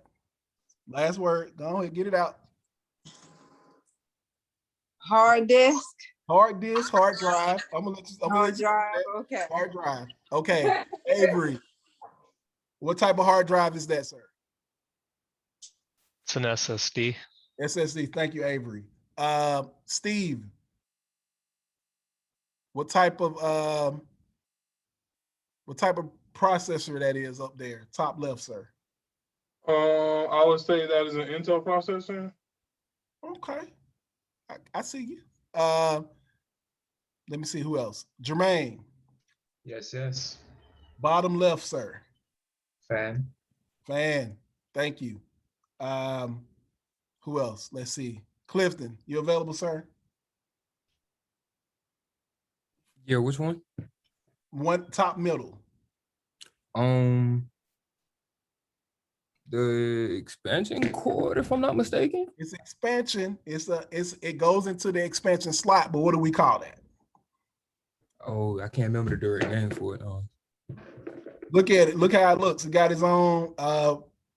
Kelly said that it's like a mini computer. It got his own fan on it. Got his own memory. It's a type of card. Gamers use them when they want to get a better one. Crypto mining, they use it. Still drawing blanks? Still drawing blanks. Ashton, help him out. Is it called an expansion card? It's an expansion card, but it's a type of expansion card because you got like you can have a sound card, you can have a NIC card, but what type of card is this? Mogus, help us out. Yeah, it's a graphics card. It's a graphics card. That's what I'm talking about. Look at that, man. Teamwork makes the dream work. It's a graphics card. Relatively known because look at what's on the outside of it. You got 3 ports. You got like it's a HDMI in the middle, VGA on the end, and DVI. Those are outputs that goes into your monitor so you can see. That's a graphics card. So you all did really good. I do appreciate it. Spend some time on it. You'll get used to seeing these pictures. They'll be like the back of your hand. You'll know them. So good job, everyone. All right. You got to take a computer apart. Yep. Now, these will basically just be your basic steps. You're going to go through every single time you take a computer apart and just helpful tips along the way so that, make it a little bit easier, a little bit less frustrating. And then we will walk through putting the computer back together, which, as anybody knows, taking it apart usually is significantly easier than putting it back together, especially if you don't follow some specific, guidelines along the way. And we'll get into the best practices like documentation and things like that. And before you crack the case on any computer for a customer, before you ever touch it, you need to have a conversation with them. You need to have a specific reason why you're going in there, and you need to explain to them exactly why you're going in there. Especially if this is for outside IT support, like if you're working for, say, Apple or Google or something like that, where people are going to be bringing their private computers to you. You do not want to be cracking that case without first consulting with them, because you definitely want to have a reason. You don't want to just kind of go in there and just see if you can figure things out. You do need a specific reason pointing you towards that direction. So the 4 basic steps we're going to expand upon will be: 1, you're going to plan and organize your work. You're going to make sure you have a nice clean work area to work in. You're going to have your ESD straps and mats ready. You're going to have a cleared off area, because if you're going to be removing components, you want a safe place to be able to put those components, not a dirty workstation with a bunch of other computer parts laying around on it, because you definitely don't want to be stacking these things, because you can actually create connections between them and damage the components that way. After that, you're going to open the computer case and examine what you're working with. Make sure you know where everything is, where everything's connected. And then you're going to start removing the slot components, get all that stuff out, and then you can start removing the main larger components after that. Any questions before we get started on that?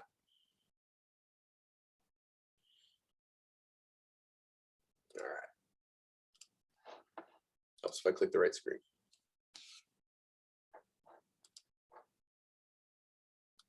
There we go. So step one, you want to plan and organize. Like we were saying, you want a clean work area. One of the biggest things to do, especially if you're going to crack the case, is make sure all the data on that computer is already backed up, just in case an issue occurs. You want to make sure that the data on there is properly, backed up and stored. You can ask the customer if they have backups. That's one way to cover it. If not, you would create these backups yourself before operating on the computer, just in case something gets damaged in the process. Not all is lost. And I know we can say this until we're blue in the face about keeping backups of all your data and stuff like that, but typically people tend not to pay attention to it until they have a major data loss. Once you have that major data loss and you feel that pain, you will remember that going forward, and you will create backups of pretty much everything you do. Ironically, when I was going through the cohort, I actually had my main drive for my computer fail about 3 days after we were talking about it. Thankfully, because I'd been through this before, I'm so paranoid about my data. I have my main drive, I have a backup in the house that I keep, and then I have a tertiary backup that I keep off-site. In case something happens here, I still have all my data that I back up. I back that up once a quarter because I have about, I think, 16 terabytes of data stored on my computers, and that is a lot to recover. So I don't want to run the risk of having to rebuild all that stuff. So back up everything before you crack it, because trust me, you don't want it. It's bad if it's your loss. It's even worse if you lose somebody else's stuff, especially if it's very important. Work area should be large enough where you can keep components, from stacking, not touching each other. Everything can be laid out neat and organized. You can take detailed notes once you've cracked that case on, or excuse me, before you crack the case, you take detailed notes of all the state of the computer. Does it have big dents in the side of it? Has it got a lot of scrapes? Does it look like it's been moved around a lot? Is it caked in dust on the intakes and fans? These are things that you're going to want to notate before you open it up. Maybe take pictures of it so that you can show it to the customer if these are possible reasons as to why the system isn't working. And you can either, based on your preference, you could draw a rough diagram or you can take pictures. Personally, I prefer pictures because they're quick reference and they're easy to add to documentation. Any questions so far?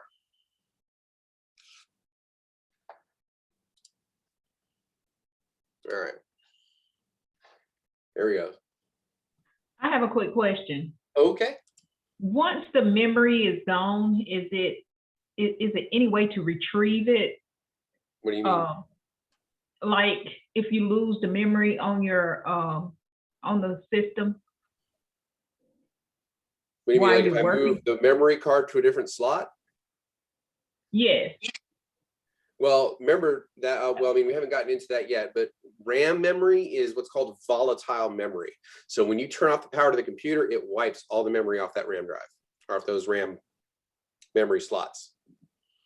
So it's what's called volatile memory. Non-volatile memory would be your storage, your hard drives. And that's where you would put long-term storage, things that you're going to use over and over again or want to keep for later use. RAM is the memory that the central processing unit is using while it's working on stuff, because it can't hold all that stuff at one time. So it's using the RAM modules to kind of hold things while it's working on it for quick and easy access. Does that answer your question, or? Yes, it does. Thank you. No problem. We'll get, like I said, we'll get into a little more detail on this stuff as we go along. Right now, it's mostly just an overview of what we're talking about. So as you're still planning and organizing, you definitely want to make sure you have, something to protect from ESD, be it the gloves, the mat, bracelet, anti-static bags, all that stuff you want to have accessible, ready to use. tie back loose hair, not particularly something I've had an issue with in the past, but for those of you who do have it, be sure it's tied back because, you know, it can dangle over your shoulder, fall in and snag on components. And you don't want to see that. Plus, you know, we have oils in our hair as well. That can also get on the components. We want to avoid that as well.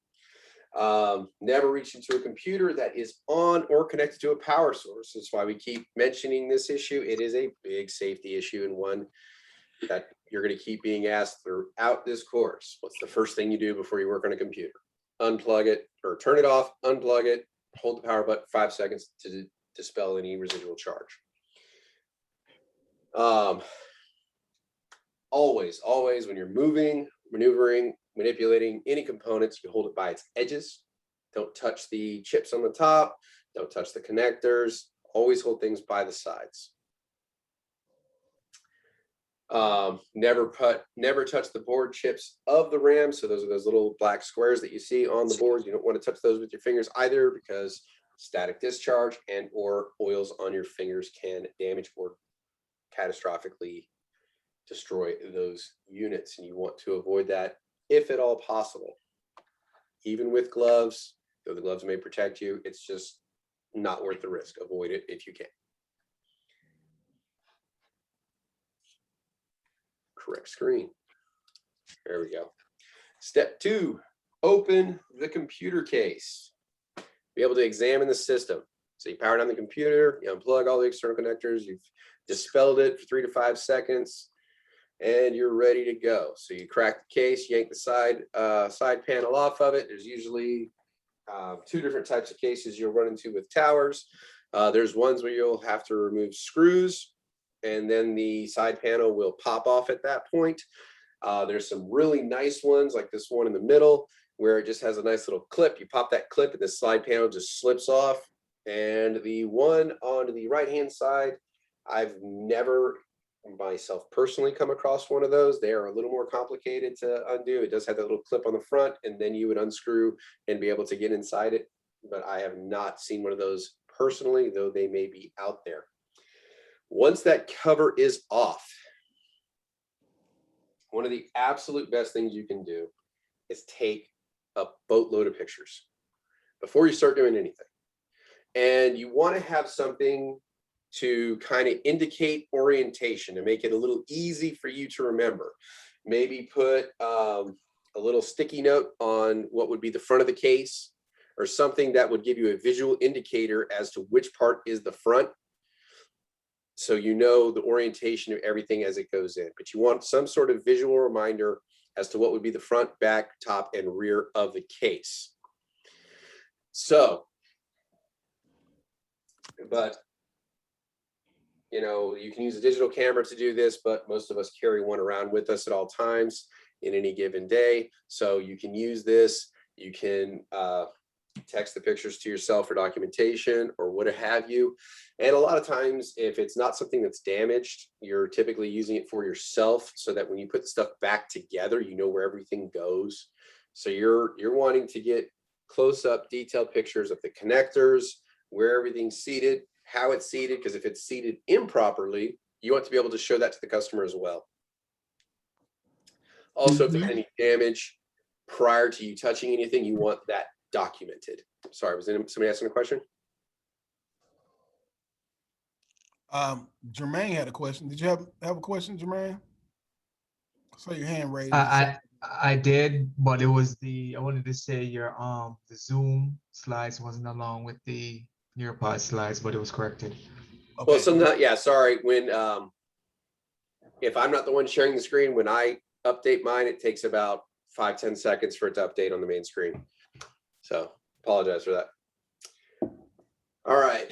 And while you're looking in there, obviously, when you're taking those pictures, as we were talking earlier in the presentation, you want to locate those major components that are kind of going to be your landmarks as you're working in there, your power supply, your CPU, North Bridge, PCIe slots, RAM slots, all those things are going to kind of give you pretty good orientation as to, you know, where everything's located and, you know, help you better locate what you need. So any questions so far with that? So, yes, Mr. Kelly. Yo. My only question is that I must have missed that part. What is it that you need to make sure it's noted and documented? I'm sorry, can you repeat that? What's the only thing that you need to, that needs to be noted and documented? Well, basically, you want to notate anything that's out of the ordinary when you're doing this. So Okay. any kind of damage, components not seated in there properly, as soon as you crack it open, you take a picture of what you're looking at. But then you're going to take other detailed pictures for yourself if you're going to be taking components out, because you want to be able to be sure you know exactly where they need to go back into. Got it. Okay. And, you know, since it's digital cameras, you know, and you can easily delete the pictures when you're done, snap away, take a dozen pictures if it helps you out, take 24 pictures if it helps you out, you know, but always try to have that little sticky note or something that gives you an indicator as to the orientation of what you're looking at, because you can get turned around kind of easily when you're get really up close with those with the motherboards and stuff like that. So just try to have some way to indicate to you which way is up or the front of the case or whichever works for you. Got it. All right. That helps. Thanks, Mr. Kelly. Any other questions on this so far? Just one. Okay. Just based on your experience, has there ever been an incident? Let's say you're opening up a computer and you're careful and you have your sticky notes and taking pictures, but when it's time to put it back, has there ever been an incident where for some reason somehow you lost a piece? Like, what would you do in that situation? It happens. You can lose screws. You don't know what happened. It happens. I mean, but I mean, if it's a major so- component like a RAM blade and you're supposed to have 4 in there and you put 3, you're not going to pass post. That power on self test that we were talking about, you're going to get those hard beeps. So, but yeah, I mean, it happens, but that's part of why you have that well organized work area. You know, in the toolkits, if you're going to be removing screws for desktops, mostly they use the same threading and size for their screws for the motherboards. Thankfully, like vast majority of the time, that's the way. When you start getting into laptops, mobile devices, and all that stuff, you have to do what's called screw mapping, where you lay out the screws and where they go, because they will have different thread counts, they will have different depths. Some will be magnetized, some will not be magnetized, and you need to make sure everything goes back where it needs to go. So that becomes a little more complicated, and you need to have a system for that, be it pictures. Some people will lay out their screws on a piece of paper and draw little circles around each screw, indicating where they go with a pencil. Some, like, I actually have a mat that has, like, you know, 30 or 40 depressions in it, so that I can actually put the screws in a physical position of where it would be in the actual device. That helps me remember. Mhm. So, you know, you do what you can to try to prevent losing a piece or something like that. But yeah, I mean, it's going to happen, especially if you're in a rush. It becomes even more possible that something like that will happen. So you just try to be as meticulous and diligent as you can. And there may be connectors that you don't connect, like you forget to connect one of the front panel lights or something like that. That, you know, that happens. Okay. And that's why once we get everything put back together, we turn it on and we test it before we would give it back to the customer. Also, don't panic. It happens, like Kelly said. Happened to me. We took a doctor's PC back to the department. I was given a task to upgrade the memory on it. Went through all the proper steps. I thought it would not turn on, and now I'm like, oh no, it's 5 o'clock. I want to go home. It won't turn on. I'm like, what is going on here? The RAM chips that I was using, they would, like we talked to Miss Jackie, and like Kelly said, I didn't have them in the proper slots. Like I didn't line up the proper RAM modules in the color coordinated slots, and it would not power. Like Kelly said, it would not pass post. So I had to back, you know, I just took a deep breath. Like, what did you do? Let's try to recreate how you had it before. Played around with it, and that's what it ended up being. Initially, I was kind of worked up because I'm like, man, this is a $5,000 PC, you know, and I'm kind of new, so you know, when heads roll, it's gonna be mine. I'm the the newest on the team. So, but yeah, just worked my way back and figured it out. Got it back up there. No harm, no foul. If you follow the proper procedures, take the pictures. I didn't take any pictures. I'm confident now, right? I'm doing this based off memory. And that's what happened. When you get a little too confident, you start to lose some of your good techniques. So I thought I can speed through it, get it done. I stayed there a little later, but we got it working. And my manager, he was cool as a cucumber. I'm like, why aren't you sweating? Why aren't you worked out this $5,000? This is in our department. What, we can't say we didn't do this. He was like, hey man, just fix, just fix it. Like, just fix it. So and we got it done. So okay. That's why the pictures help, If you've never worked side by side with them, doctors are not necessarily known for being the most patient with people. So, but I mean, when you're putting, like, say something as simple as RAM, when you're putting the RAM back in there, if you're, only using 2 RAM modules and it's got a 4 module bank and it's 2 and 2, you could put the, if you pull the RAM modules out of 1 and 3 and you put them back in 2 and 4 in the BIOS, you could have RAM banks 2 and 4 turned off. So it wouldn't see them at all. Like, you've got them perfectly seated. Everything looks good. You think you're fine, but you remembered you pulled them out and you think it was 2 and 4, but it was actually 1 and 3. That's exactly So what it you was. put them back in the opposite ones, it doesn't see anything. That's why we take the pictures, because the picture is always going to be better than your memory. All right, thank you. Mm-hmm.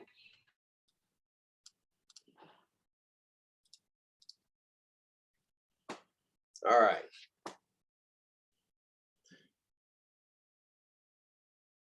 It's going to catch up here in just about a second, but once you've got the case cracked, you've got it open, the side of it opened up, you're looking inside, you started taking pictures, you're about ready to reach inside, you definitely want to go ahead and slap on that ESD bracelet if you're not already standing on an ESD mat that is grounded, or is it on a mat that is grounded on the table. And you want to go ahead and clip that to an unpainted surface on the computer so you get a good connection on the frame, and then you would be ready to reach in. And as we were just talking about, as you're removing screws from the computers, try to keep them organized as much as possible. As typically the ones that are securing the motherboard all tend to be the same size and threading. So those tend to be okay. You can probably put those in a single cup, but make sure you have the correct count of screws so you know how many you have and you haven't dropped one, because those can cause problems later if you drop one into the case and don't find it. And then before you start removing any connectors, make sure you take specific pictures of those connectors. That'll give you the orientation of the wires and the connector. If it's reversible, also where exactly on the motherboard is it going to be placed. After that, you got all your pictures, you're grounded. It's time to start removing things. So we're going to start with our expansion cards first. They're about the easiest to access. So you're going to remove your GPUs, your riser cards. If you have a 3D sound card attached, you're going to get all those pulled out.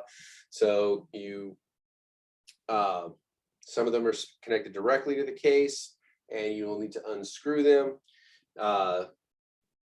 before lifting those out and disconnecting them from the motherboards. If they also have some will go into the PCI slot, but will also require an additional power supply connection, such as GPUs specifically on that. But when you're removing these cards, you want to rock them side to side, never back and forth, because you can snap the cards. So you either want to remove them straight out or kind of rock them out side to side, never bending them. You don't want to ever bend a PCI or an expansion card because they can break. Any questions so far with that? Or rip the slot off the motherboard. I have not seen that personally, but I imagine that would be a long string of 4-letter words uttered after that.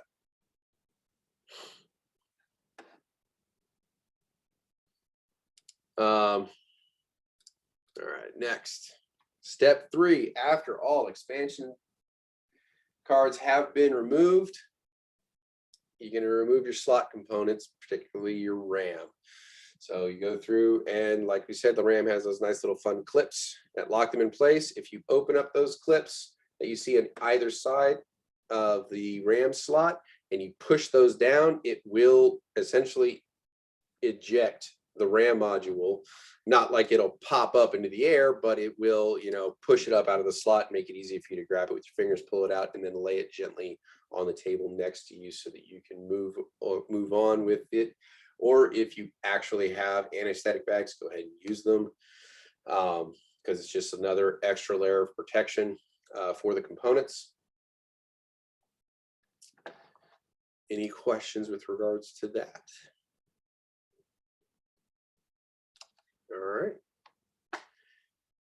All right, after you've removed the RAM, you will move on to the CPU. First thing you will do will be to remove the fan from the top, and the fan may also be secured to the heatsink. And this will either be secured by clips or by screws. Most times you will see 4 screws. They actually have springs on them that will screw down into the motherboard. And once removing it, it's almost like if you have ever changed a tire, you don't just start at one bolt and then move around. You actually go in a cross pattern when loosening and when tightening. You always use a cross pattern. Does anybody know why that is? Nope, it's kind of like on a tire. If there's any bending or warping with the like with the rotor in your tire or with the motherboard, if it's slightly warped and you go in sequence, so you put down 1 and it puts that at an angle, you put 2, it puts it at an angle like this, and then you start pushing down these and the motherboard or the CPU will start to bend or snap. So if you go in a cross pattern, you're pushing it down evenly and making sure it settles evenly on the motherboard rather than being bent. So you do that both with loosening and with tightening. And you don't have to really crank down on it. It's basically, it's like finger tight and then a 3/4 turn. That's about all you get with screws on motherboards, typically.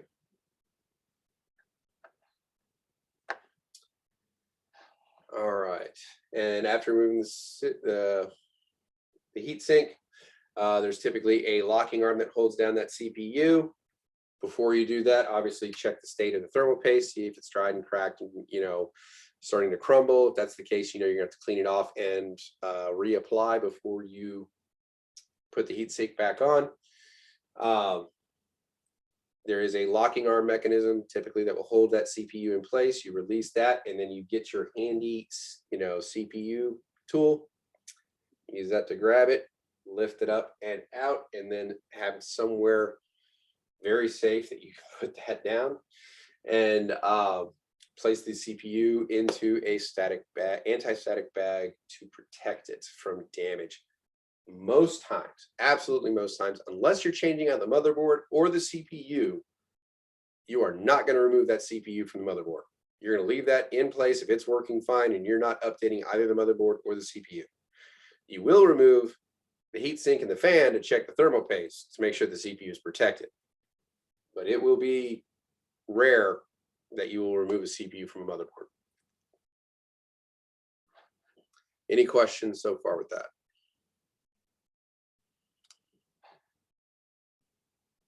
All right. Step 4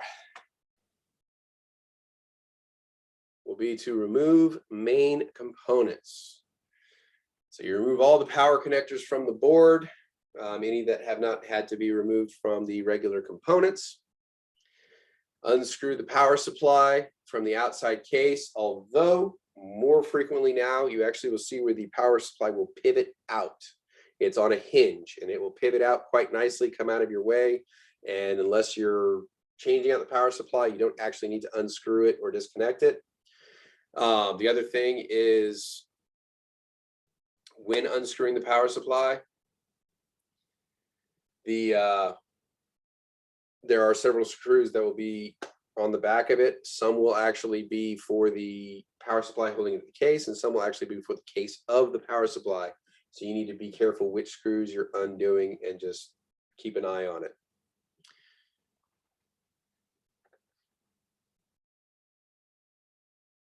All right.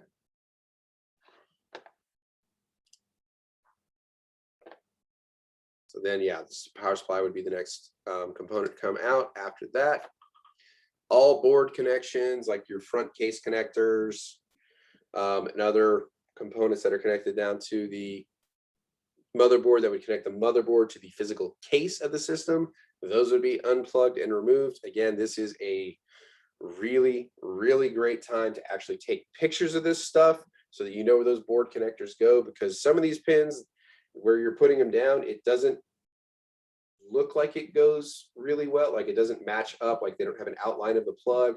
Some of these plugs are going to be sitting right next to each other, especially when it comes to the front panel connections. I apologize. I think we lost video for a second, but we got it back up. No problem. Thank you, Steve. And then you're going to remove all drives, like hard drives, optical drives, things like that. But again, in some of the nicer, like some of the newer cases that are kind of nice, they actually will have them on a hinge where they will pivot out so you can get them up and out of your way and you don't have to physically remove them. But if you do have to, you would do this at this point. All right. Any questions so far?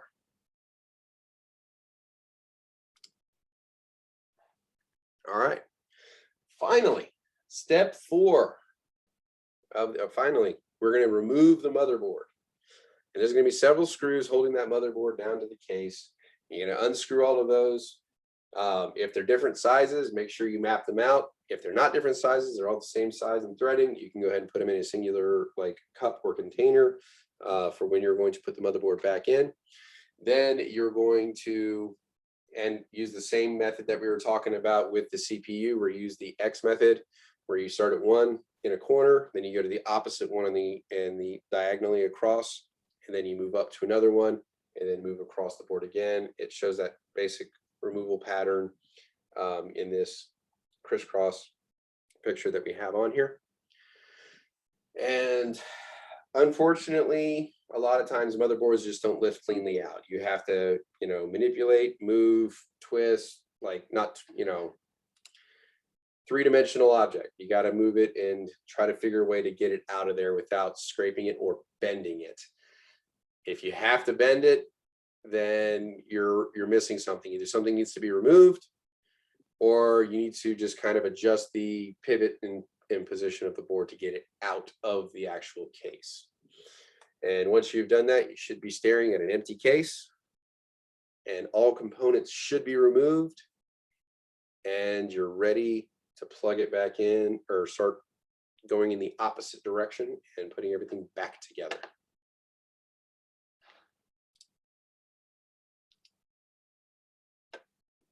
There we go. Carefully lift the motherboard out, and you put it inside an anti-static bag, obviously to protect components. Oh, I don't think we have that one.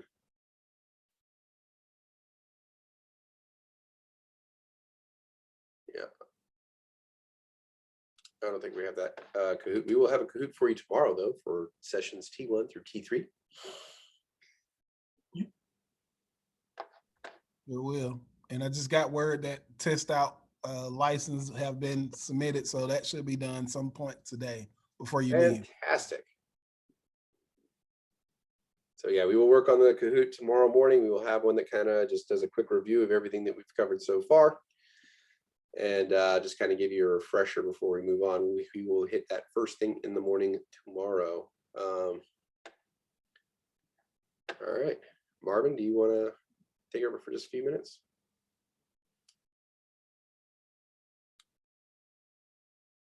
You are on mute, sir.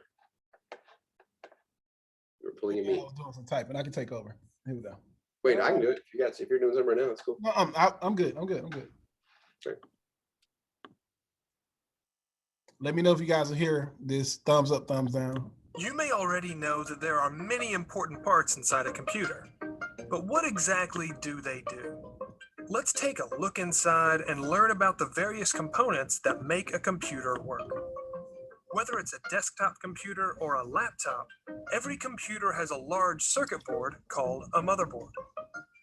This contains some of the most important parts of the computer, such as the CPU, also known as the Central Processing Unit or processor.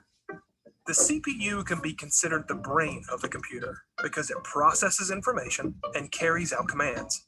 Since it tends to get hot, it's covered by a piece of metal called a heatsink, which draws heat away from the processor. The motherboard also contains the computer's RAM, or random access memory.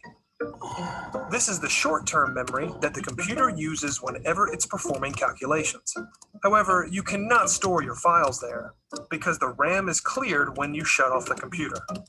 The hard drive provides long-term storage, keeping all of the computer's data even when it's turned off. Many hard drives use a magnetic platter to store data, but many newer computers have solid-state drives, which are faster and more durable, but also more expensive. On many desktop computers, the motherboard has expansion slots that allow you to upgrade by adding expansion cards. You can add a video card to get better graphics performance, or you can add a wireless card to connect to your wireless home network. Most laptops, however, don't have expansion slots. Of course, the computer's components need electricity to run. The power supply unit is designed to take power from the wall outlet and send it to all of the different components that need power. Laptops also contain a built-in battery that lets you use them anywhere. A computer is a pretty complex machine, but now that you've seen what goes on inside, it should be a little less mysterious.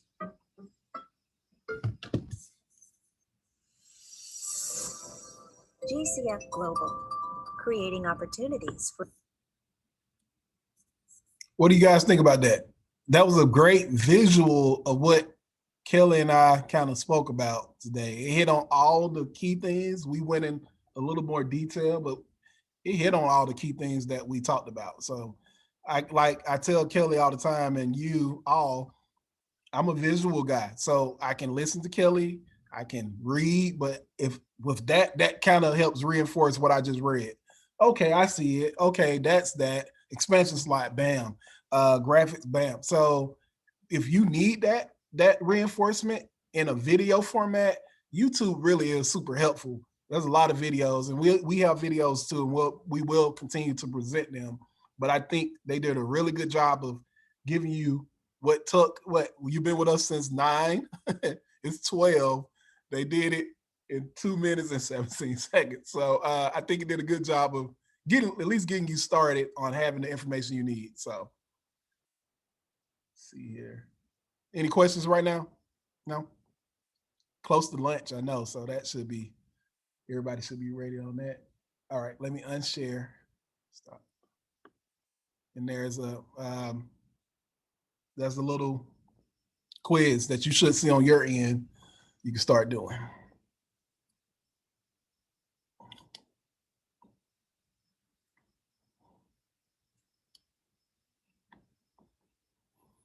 I just had my second cup of coffee, Kelly. I'm all hyped up on coffee. Is that not one of the best movies, Talladega Nights? I'm all hyped up on Mountain Dew. It's one of my brother's favorites, that's for sure. It's just a feel good movie, man. Anarchy. I don't know what it means, but I like it.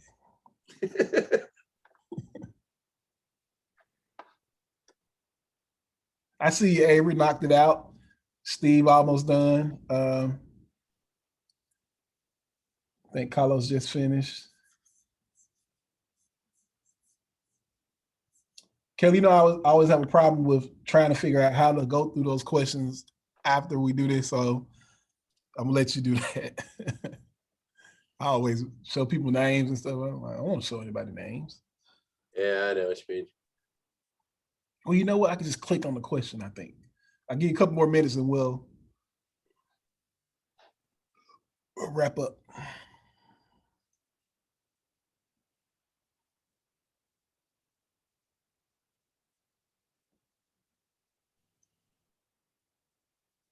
All right. Cliff is done. If I get question 3 wrong, I need an explanation on my end here because I'm probably thinking too much about it. Right. Okay, we'll get you. Let me see. So I go. That's if I get it wrong. Names maybe. Okay, I think I can do it like this. I got it, Kelly. Let me see. I got to grow up, so let me do it. All right. Question number 1. True or false? Taking a picture of the computer insides before removing its parts will help me reassemble and document it later. This is true. We like that.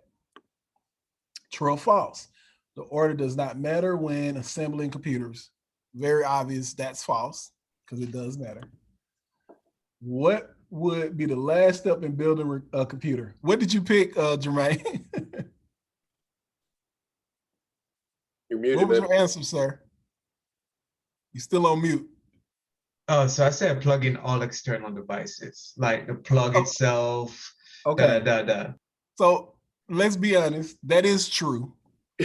But what we is a little IT humor. Like I told you, I thought I was doing everything right when I put the RAM in. You do want, it's a little sense, and Steve can speak on it. Maybe Emmanuel, when you build a new PC, you hope it turns on. You hope that you did everything right. I mean, you can do everything right and still feel that little sense of. I was gonna pick 4 because I'm like, that makes the most sense to me, but I'm like, nah. Okay, well, yeah. Plug in. I'm gonna put in the plug and just hope to God it works. But turn it on and pray. It's the same thing because you're gonna combine.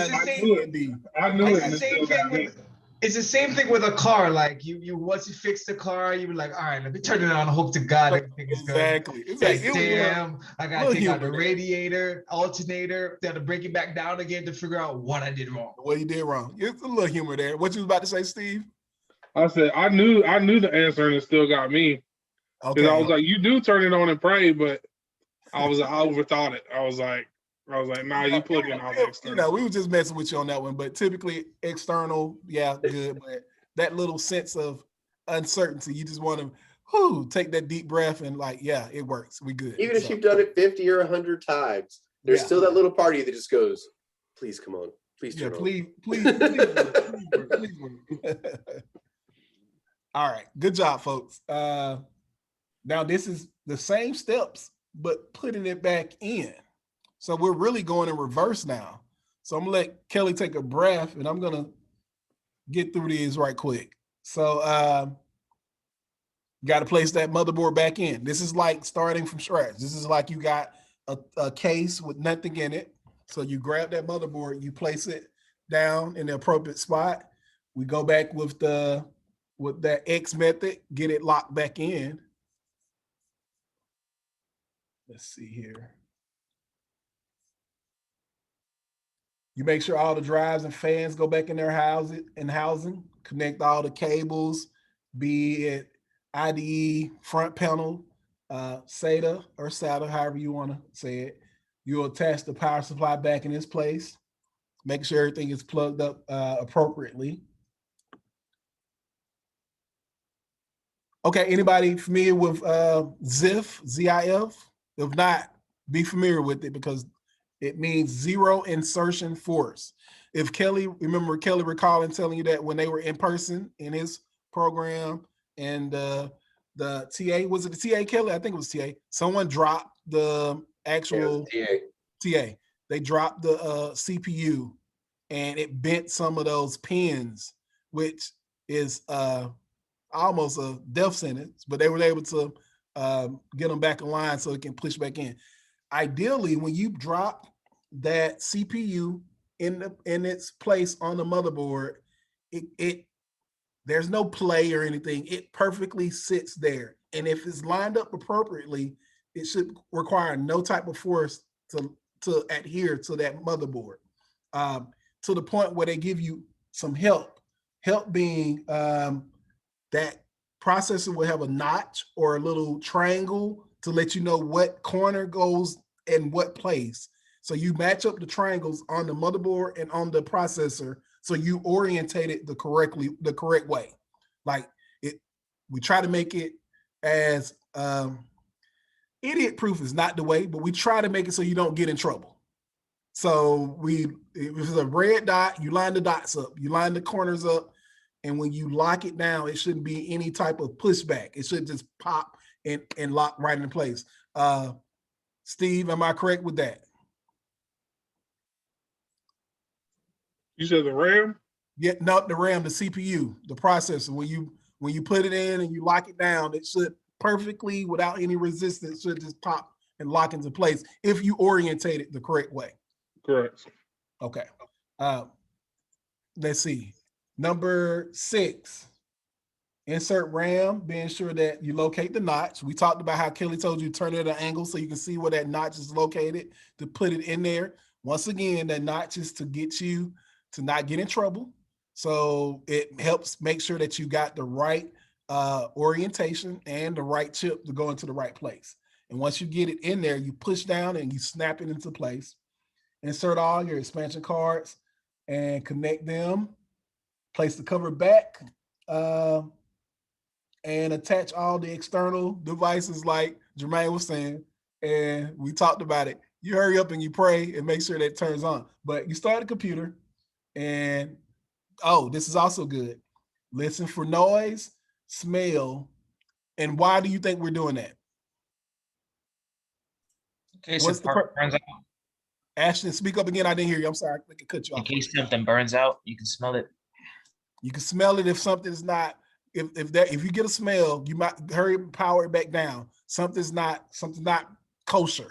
We need to figure out what that is. So what about the sound? Why are we listening for sound? What could that be? Hope that fan kicks on. That if you wanted to kick on, we also want to make sure that there's nothing obstructing the fan as well. Like you could have had a wire that wasn't properly laid down, and it gets so close to that fan, and it tick. So every time that fan spins, it's tapping that wire. You want to make sure that that's not happening either. Or you could have found that missing screw. Or that screw. There you go. The one that you didn't account for, but you was like, they give you extra, which is not true. But yeah, so you want to make sure that all of that is taken care of as well. Plus, oh, I'm sorry, I didn't mean to interject. No, go ahead. I was gonna say, wouldn't you also want to hear the sound to make sure that everything you did was working? And if it is not sounding the same, wouldn't you have to restart and go back into and figure out what went wrong? Correct. Like Jermaine was saying, you want to make sure that fan kicks on. You'll hear it power up. You should hear it spin up and and get up to speed. You want to make sure that graphics card, if it has a fan, you want to make sure it powers up. If it doesn't, typically the monitor might not come on because it may not have been plugged in. So it's so many different things and checks and measures that you can do while your system's powering up, if it powers up. I have pictures of an older PC that I have resurrected, and I'll show you some things as we get along in the class. But for the longest, I couldn't get it to power up, or it wasn't working correctly. And I don't want to give you too much of the story because I want to, as we get better at what we're doing, you'll tell me what happened or you'll notice what happened. But yeah, it's always fun to see what you did come back to life, or you just like to see it work. So, and it's not going to be easy all the time, but ideally with the steps and with the understanding, you can easily diagnose what's going on and correct and course correct as needed. So that's it. You pretty much worked in reverse to get all that done. And we have a chart if you wanted to. Kelly, what's the I think they have an activity on the next slide that will help. Help with this? Okay. Bam. All right. Let me unshare. Love these activities, man. Interactive, man.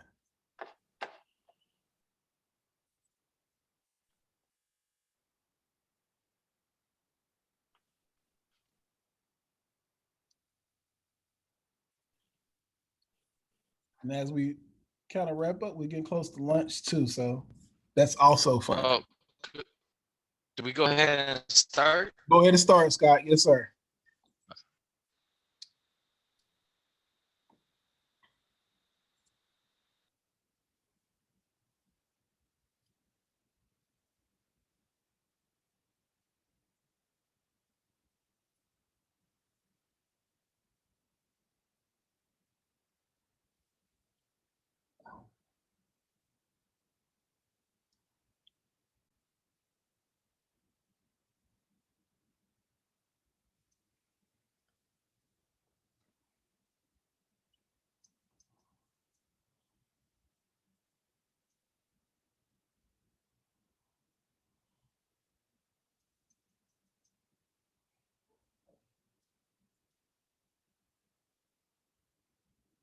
Oh, and while you guys doing that, which is probably the rudest time to do this, but tomorrow we will be having company. And just like when your parents invite company over, what do they ask the kids to do? Be on your best behavior. And what is being on best behavior in this class? Cameras on. Y'all do that for me. I would really appreciate it. All right, I see that Avery's done. Carlos pretty close. Let's see. Also down in the chat, I'm dropping the name of the YouTube channel. If you go to YouTube and you search that, it will take you to the channel. You can subscribe to the channel throughout the cohort. We will be dropping videos of not only our lectures, but previous lectures on the same subject matter, so you can kind of see them presented in different ways if you would like.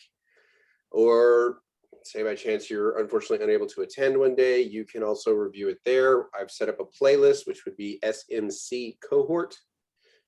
And already I have dropped in there technical sessions T1, 2, and 3, which we've already covered. And they are available for you guys to review. The technical sessions from us will be uploaded very shortly as we can get the videos rendered. And you'll be able to watch them again or watch them if you've missed the particular class. So they will be there as a resource for you throughout the cohort. And be kind. Kelly and I, we started off, we were rough, man. We didn't know how to make the class. We didn't have a flow. We didn't catch the vibe. So it's a little rough. But now we got our win. We can make it flow. So just be kind on those first videos when we started to do our delivery.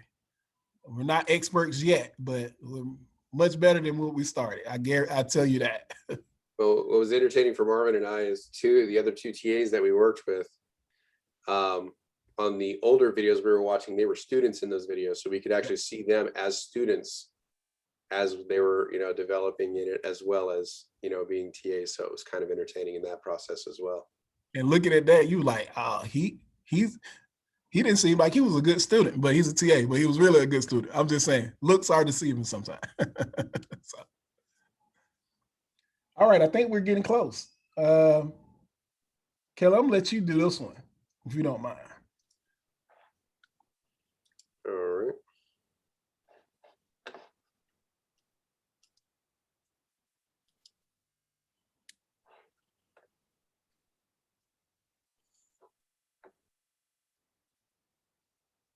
Go ahead and share my screen here.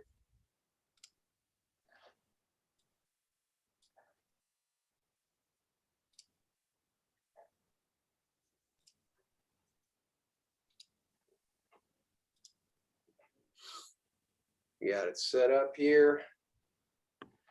So step 1, putting the computer back together, put the motherboard back in the case. 2, connect all drives, fans into their housing.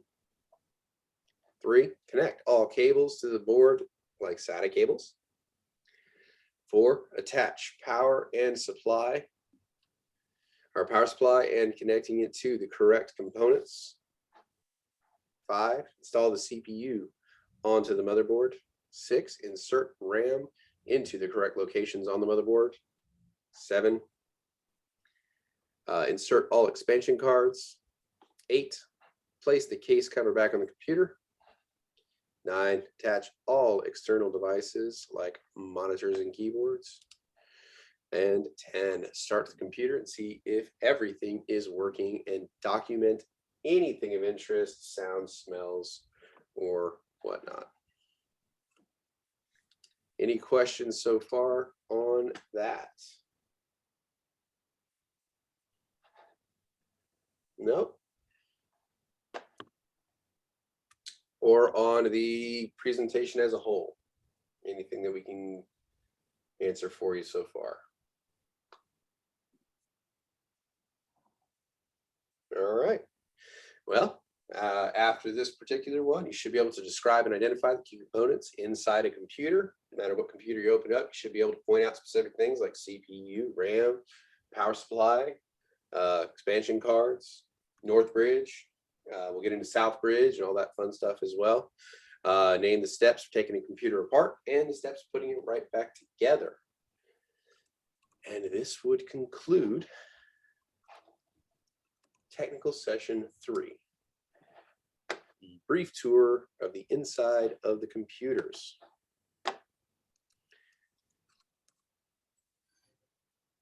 And if we have any questions, we can go over right now. If not, we can go ahead and probably take off to lunch about 5 minutes early. And we will come back and we have BSMs this afternoon to cover. And we will be diving into those starting at